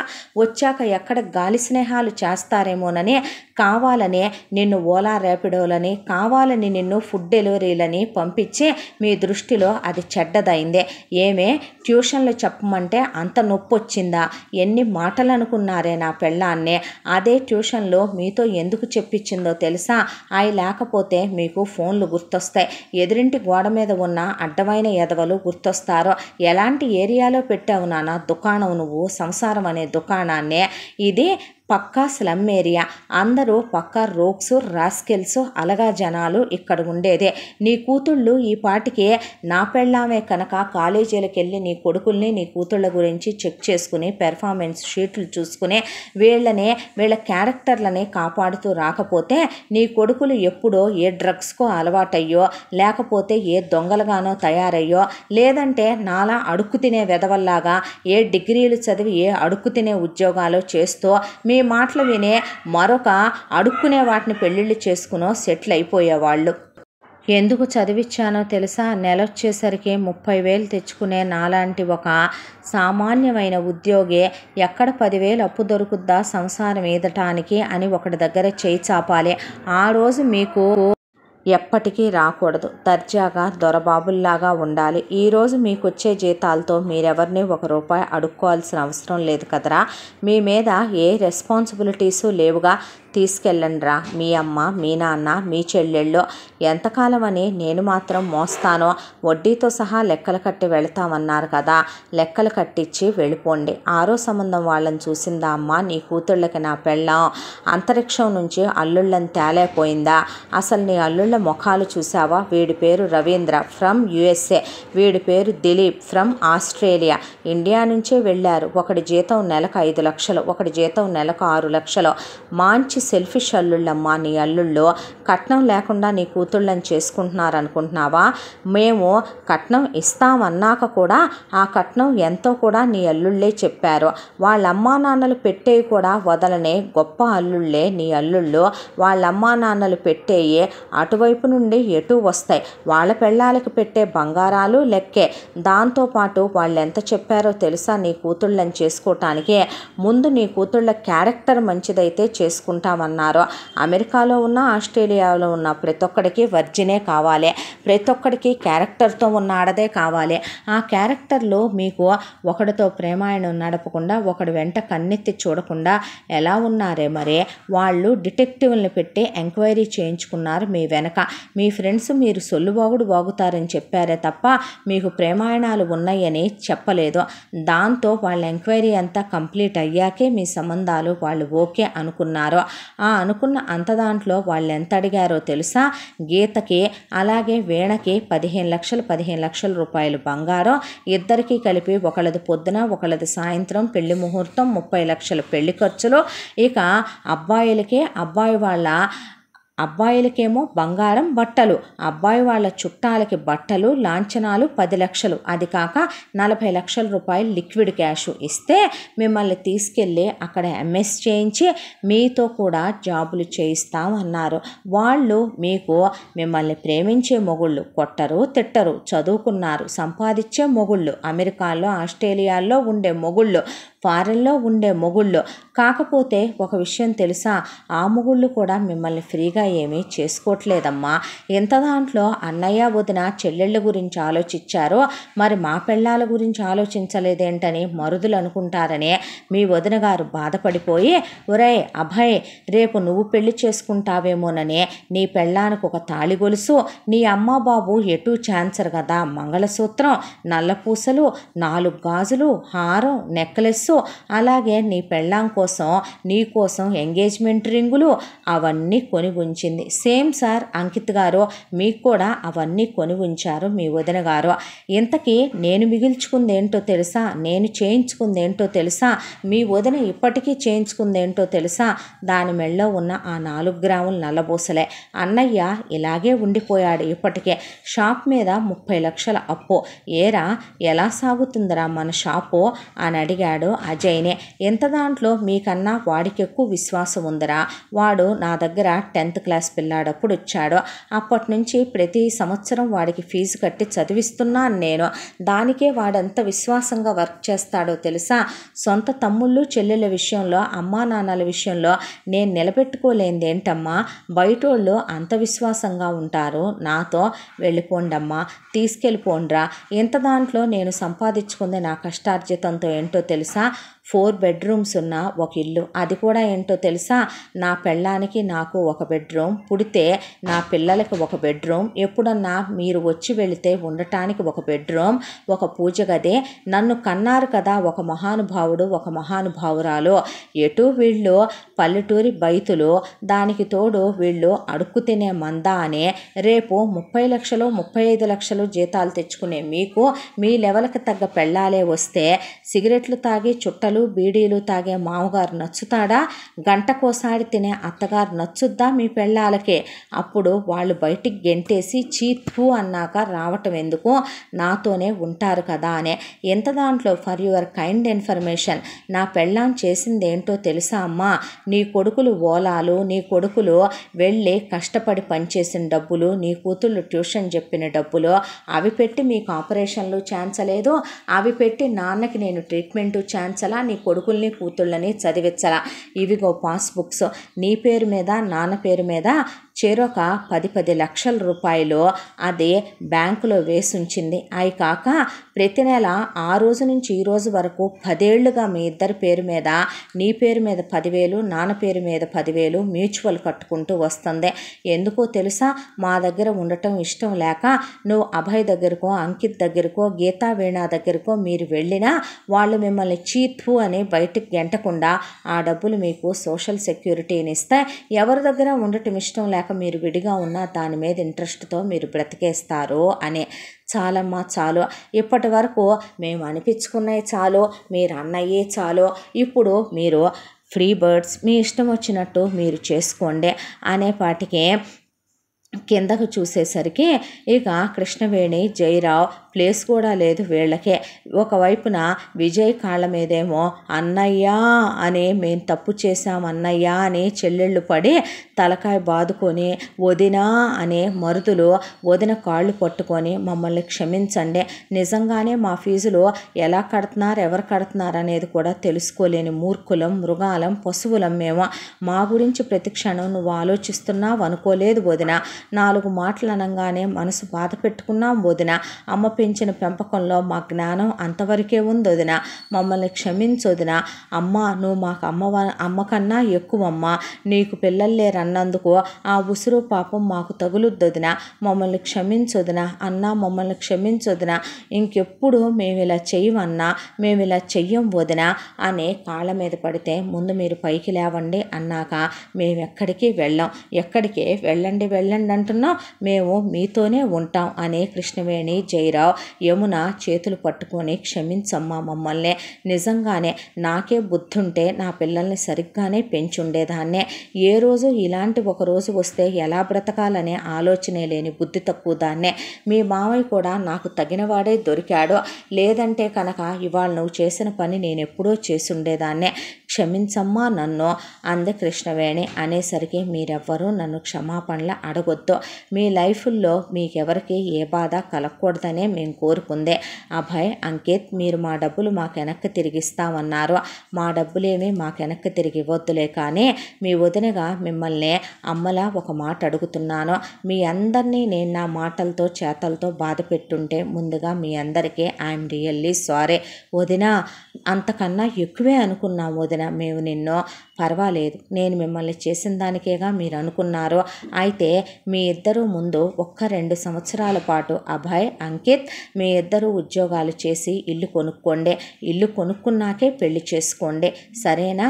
వదిన మాట కాదనరగా మీ ఇద్దరు నేను చూసిన చాలా మంచి సంబంధాలు. అబ్బాయిలో కాస్త సెల్ఫిష్ అన్న మాటే కానీ అన్ని విధాలుగా కూడా మీకు కరెక్ట్గా ఉండే జోడి. పెళ్లి చేసుకొని అత్తారిళ్ళకి వెళ్ళిపోండి. 3 ఏళ్లకోసారి 4 ఏళ్లకోసారి తప్ప పంపించమన్నారు. అక్కడికి వెళ్ళాక నోరు పారేసుకోకుండా మంచిగా కాపురాలు చేసుకోండి. ఆడపడుచులు లేని ఇంటికే పంపిస్తున్నాను మిమ్మల్ని సాధించాలి అనుకునేదాన్ని అయితే ఆడబిడ్డలు ఉన్నింటికే పంపుండేదాన్నే.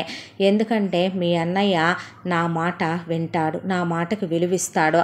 కొంతమంది అక్క చెప్పిందనో లేదా చెల్లి చెప్పిందనో అమ్మ చెప్పిందనో నాన్న చెప్పాడనో వినేవాళ్ళు చాలామంది ఉంటారు. అలాంటి వాళ్ళు వచ్చి మీ మీద పెత్తనం చేసి మీరేదైనా అంటే చిన్న ఇష్యూ పెద్దది చేసి అవి మీ కాపురాలు పోయిందాకా వస్తాయనే నేను ఒక్క మగపిల్లాడు లేదా 2 మగపిల్లలు ఉన్న సంబంధాలనే వెతికాను. ఆ దేవుడి దయ, రవీంద్ర అమ్మా నాన్నలకు ఒక్కడే కొడుకు, దిలీప్ వాళ్ళ అమ్మా నాన్నలకి ఒక్కడే కొడుకు. హ్యాపీ.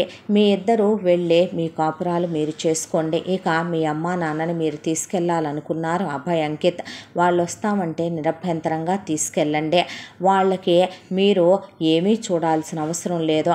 అత్తయ్యకి మామయ్యకి బంగారం చేయించాను, వాళ్ళిద్దరి పేరు మీద డబ్బులు వేసాను, వడ్డీ వస్తుంది. దాంతోనే ఇక హ్యాపీగా వాళ్ళకి ట్రీట్మెంట్ చేయించవచ్చు. మామయ్యకు ఇంకో 15 షాట్స్ ఉన్నాయి ఇంజెక్షన్లో. అలాగే అంటాడు కానీ మీ అన్నయ్యే ఆ ఖర్చు పెట్టుకొని మేమే చేయించి పంపిస్తాం.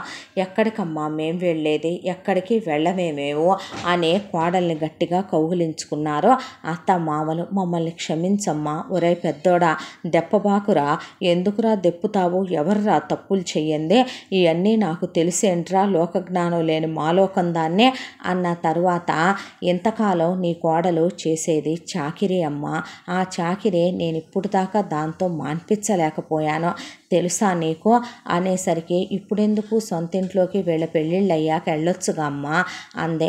సొంతింట్లోకి వెళ్లకుండా పెళ్లి చేస్తే ఏం పరువుగా ఉంటుంది అత్తయ్య, అందుకేగా ఇల్లు కట్టించాం అర్జెంటుగా. నాకు ఆ బుద్ధే ఉంటే ఇలా ఎందుకు ఉంటాయిలేమ్మా సంసారాలు అని గృహప్రవేశం చేసుకొని కొత్త ఇంట్లోకి వెళ్ళారు. వెళ్ళిన తర్వాత గీతకి వీణకి పెళ్ళి. అనుకున్న ప్రకారం బంగారం పెట్టి కట్నం డబ్బులు లక్షల రూపాయలు ఇస్తుంటే కృష్ణవేణి జయరావు అలా చూస్తూ కూర్చున్నారు. కృష్ణవేణి ఒళ్ళంతా నగలేసింది కోడలో. జయరావుకి హ్యాండ్ చైను, మెళ్ళో చైను, ఉంగరం పెట్టి వాచ్ పెట్టి మంచి కుర్తా ప్యాంటు వేసి కూర్చోబెట్టాడు విజయ్. దర్జాగా ఉన్న వీళ్ళని ప్రతి ఒక్కళ్ళు వచ్చి ఎంతో మర్యాద విలువిచ్చి పలకరిస్తున్నారు. తమ పెళ్లి గుళ్ళో జరిగిందే. పెద్ద కొడుకు పెద్ద కోడలు నిజంగానే పిచ్చిమంద కాబట్టేగా వాళ్ళ గురించి వాళ్ళు ఆలోచించుకోలేదు. లేదు వాళ్ళ గురించి వాళ్ళు ఆలోచించుకొని ఉంటే పెద్దోడు ఎన్ని కోట్లు వెనకేసుకొని ఉండాలి, ఎంత తప్పు చేశాం, ఎన్ని తప్పుడు మాటలు మాట్లాడాం అనే కళ్ళల్లో నీళ్లు తిరిగినాయి. వియ్యాల వాళ్ళందరూ వచ్చి తెగ మర్యాదలు చేస్తున్నారు కృష్ణవేణి వాళ్ళకే. కూతుళ్ళకి పెళ్ళిళ్ళు అయిపోయినాయి. అదే పెళ్ళిళ్ళల్లో అభయ్కి అంకిత్కి హ్యాండ్ చైను, మెళ్ళో చైను, ఒకవైపున ఉంగరాలు పెట్టి పెళ్ళికి బట్టలు కొని తమ్ముళ్ళని దర్జాగా ఆ పెద్ద పెద్ద జాబులు వచ్చినాయని గొప్పగా చెప్పుకున్నాడు విజయ్. మేం పిల్లల్ని ఇస్తామని అందరి గుసగుసలు బయలుదేరినాయి. ఆ తర్వాత గీతా వీణ పెళ్ళైపోయి అప్పగింతలైపోయి హనీమూన్లకి వెళ్ళిపోయి కాపురాలకు కూడా వెళ్ళిపోయారు మొగుళ్ళతో. ఆ తర్వాత అభయ్ అంకిత్ వదిన చెప్పిన ప్రకారం 2 ఏళ్ళు ఆగి ఇల్లు కొనుక్కొని ఆ తర్వాత వాళ్ళకి నచ్చిన అమ్మాయిల్నే అభయ్ ప్రియనే అంకిత్ శ్రేయ అనే అమ్మాయినే ఉన్న వాళ్ళందరిలోకి వీళ్ళు బెస్ట్ అనిపించారన్నయ్య. నిజం చెప్పాలంటే వాళ్ళకి మా ఉద్యోగాలు నచ్చినాయి, మా చదువులు నచ్చినాయి, మా డీసెన్సీ నచ్చిందే, మేము కొనుక్కున్న సొంత ఫ్లాటు కారు నచ్చినాయి, మాకే రెస్పాన్సిబిలిటీసు మీవి లేకపోవటం నచ్చినాయి, అమ్మా నాన్నల్ని మేము తీసుకొచ్చి వాళ్ళని ఎత్తి మీద పెట్టకపోవటం నచ్చిందే. దాంతో పెళ్లి కొప్పుకున్నారన్నయ్య. ఉన్నది ఉన్నట్టుగా ఓపెన్గా చెప్తున్నామని పెళ్ళిళ్ళు చేసుకొని హనీమూన్లకి వెళ్ళొచ్చి వాళ్ళు కాపురాలు పెట్టేసుకున్నారు. ఇక ఆ తరువాత అప్పుడు పిల్లల్ని కందామని చెప్పి యమున విజయ్ కలిసే అప్పుడు బర్త్ కంట్రోల్ ఆపారు. ఇప్పుడు జయరావు సెక్యూరిటీ పని చేయటల్లా, కృష్ణవేణి పుల్లట్లు వ్యాపారం చేయటల్లా. యమున ఇక మానేయచ్చుగా నువ్వంటే, ఖాళీగా ఏముంటాను అని స్వీట్ షాప్ పెట్టుకుంది. ఇంకా ఎందుకమ్మా చాకిరీ అంటే, చాకిరీ ఏముంది అత్తయ్య, ఇప్పటి నుంచి మా పిల్లల కోసం ఆలోచించొద్దా, నీ జీవితం అంతా ఎవరో ఒకళ్ళ కోసం ఆలోచించటమే అయిపోయింది అన్న తరువాత ఇక ఈలోపు యమున వాళ్ళ అమ్మ, యమున వాళ్ళ అన్నయ్య ఒకే యాక్సిడెంట్లో పోయారని తెలిసి యమున వాళ్ళ నాన్న భాస్కర్ రావేమి బాధపడలా, దరిద్రం వదిలిపోయింది అనుకుని ఆయన కోడల్ని పిల్లల్ని ఇకనైనా ఆయన ప్రశాంతంగా ఒక ముద్ద తిని నిద్రపోతారులే అనుకుంటే, ఇప్పటివరకు తన కుటుంబం కోసం యమున చాలా చేసిందే, యమున కుటుంబం కోసం తనేం చేశాడు అనుకున్న విజయ్ తన అన్న కొడుకుల చదువు రెస్పాన్సిబిలిటీ మొత్తం విజయ్ తీసుకున్నాడు. దానికి తోడు యమున వాళ్ళ నాన్న ఈ రోజుకి కష్టపడుతూ ఉద్యోగం చేస్తూ ఎల్ఐసీలు కట్టిస్తూ ఫ్లాట్లు ఇళ్ళు అమ్ముతూ, ఎందుకు మావయ్య కష్టపడటమంటే, పిల్లలకు ఉంటుందిలే అల్లుడు, ఎటు వాళ్ళ నాన్న లేడుగా అంటే యమున తీసుకొచ్చి వదిన్ని తనతో పాటు స్వీట్ షాప్లో పెట్టుకుంటే కిచెన్ అంతా వాళ్ళ వదిన చూసుకుంటుంటే, ఒకవైపున బయట సేల్స్ సెక్షన్ అంతా యమున చూసుకొని నెలొచ్చేపాటికి లాభాలు కరెక్ట్గా చెరిసగం తీసే యమున వదినకు కూడా సగం ఇచ్చేసేది. నేనేం కష్టపడుతున్నానమ్మా అని వదిన కరుణ అంటే, అదేంటి వదిన, లోపల కిచెన్లో కష్టం నీది కాదా, నాదేముంది, నేను బయట ఏసీలో ఉండేగా అమ్ముతున్నాను అని చెరిసగం మీద వాళ్ళు అలా చేసుకోవటం మొదలుపెట్టారు. యమున ప్రెగ్నెంటే, ఫస్ట్ బాబు ఆ తర్వాత బాబు పుట్టారు. పిల్లల్ని నేను పెంచుతా తేమ్మా అంటే, ఏంటి నువ్వు పెంచేది, బాగానే పెంచుతా లేరా అంటే, ఎవరిలాగా పెంచుతావో, ఉరై నిన్ను పెంచింది కూడా నేనే, చాలే ఊరుకోరా, ఇక జరిగిన విషయాన్ని దెప్పి ఎన్నాళ్ళు దెప్పుతావురా అంటూ ఉండగా ఇంకో 15 నెలల్లో జయరావుకి 15 షాట్లు కంప్లీట్ అయ్యి ఆయన హార్ట్ పూర్తిగా కోలుకుంది. ఇప్పుడు ఆయన కంప్లీట్ హెల్తీగా ఉన్నాడు. ఇక వీళ్ళ ఫ్యామిలీ ఇలా ప్రశాంత పడింది. ఇక అటొచ్చి ఇటొచ్చి యమున వాళ్ళ అక్క పిల్లలు పెద్దవాళ్ళు అయ్యేసరికి యమున వాళ్ళ భావన పడేసి చిత్తగొట్టి వదిలిపెట్టేసరికి అమ్మా నాన్నలతో తన ఆస్తి వాటా రాయించుకొని అప్పుడు బయటకు వచ్చాడు. వాళ్ళ అక్క అప్పుడు ప్రశాంతపడి వేరు కాపురం పెట్టుకొని ఎన్నాళ్ళు ఆడపడుచుల ఆరాళ్ళు అత్తామామలు పెట్టే నరకాల నుంచి అప్పుడు కాస్త బయటకు వచ్చి వేరు కాపురం పెట్టుకొని పిల్లల్ని చదివించుకుంటూ మొగుడిని వ్యాపారం పెట్టుకోమని ఆ వ్యాపారానికి ప్రతిరోజు తను కూడా వెళ్ళొస్తూ ఆ అమ్మాయి కుటుంబం కుదుట పడిందే. ఒకవైపున షాప్ మీద ఉన్న 30 లక్షల అప్పు తీర్చేశాడు విజయ్. దాంతోపాటు ఉండే ఇంటి మీద ఇంకో 2 పోర్షన్లు వేయించి అద్దెకిచ్చాడు. పుట్టబోయే పిల్లల కోసం కారు కొనుక్కున్నారు. ఆ తర్వాత ఒకప్పుడు బైక్ కొన్నాడు అని అన్నావు కదమ్మా, ఆ బైక్ ఎందుకో తెలుసా కొన్నాను నేను, షాపులో హోమ్ డెలివరీలు ఇవ్వటానికి. నీ కోడలు ఫుడ్ ఐటమ్స్ ఉండేది కదా, అవి తీసుకెళ్ళి ఇవ్వటానికి. దెబ్బబాకు పెద్దోడా, ఇప్పటికే చచ్చి బతుకుతున్నాను, చచ్చిన పావును ఎన్నిసార్లు అంటావురా అంటే, కాదులేమ్మా, నేను బైక్ మీద నా పెళ్ళాన్ని వేసుకొని లాంగ్ డ్రైవ్కి వెళ్ళటానికి కొనుక్కున్నానేమో అన్నావు కదే అప్పుడు నువ్వు అంటే, ఊరుకో నువ్వు అని యమునంటే, చూడమ్మా నువ్వు తిట్టిన రోజే బాగుందే, వీడన్నీ గుర్తు చేసి తిడుతున్నాడే, చూడండమ్మా నానమ్మని ఎలా తిడుతున్నాడో, నేర్పించు వాళ్ళకి అయ్యే మరి అనేసరికి, వద్దులేరా నాయన అనేసింది ఆవిడ. ఆ తర్వాత యమున అలా కష్టపడుతూనే విజయ్ కష్టపడుతూనే ఇంకా వాళ్ళది ఒక సెగ్మెంట్ కంప్లీట్ అయింది కదా, పిల్లల కోసం మళ్ళీ వాళ్ళ కష్టానికి తెరతీశారు. కష్టపడే వాళ్ళకే భగవంతుడు ఓపికను ఎక్కువ ఇస్తాడు. ఎందుకంటే వాళ్ళు ఇంకా ఆ కష్టంతోనే బ్రతకాలని రాస్తాడో ఏమో, ఆ కష్టంలోనే వాళ్ళు సుఖాన్ని అనుభవిస్తారు. ఖాళీగా ఉన్నా వాళ్ళకేమీ తోచదేమోలే అని నవ్వేసి వెళ్ళిపోయే వాళ్ళు మొగుడు పెళ్ళాం. చూసి కళ్ళొత్తుకునేది కృష్ణవేణి. జయరావు కూడా ఇన్నాళ్ల తర్వాత ఆయన చేయలేని పనే కొడుకు కోళ్ళు చేస్తున్నందుకు మనసు సంతోషంగా అనిపించి, ఎప్పుడైనా 2వ కోళ్ళు 3వ కోళ్ళు రమ్మన్నా, వద్దులేమ్మా మీరు వచ్చి వెళ్తున్నారుగా, మేము ఉండలేములే మీరుండే సిటీల్లో అనేసి వచ్చినప్పుడు 2 రోజులు ఉండి వండి పెట్టి పంపించేసేదే ఆవిడ.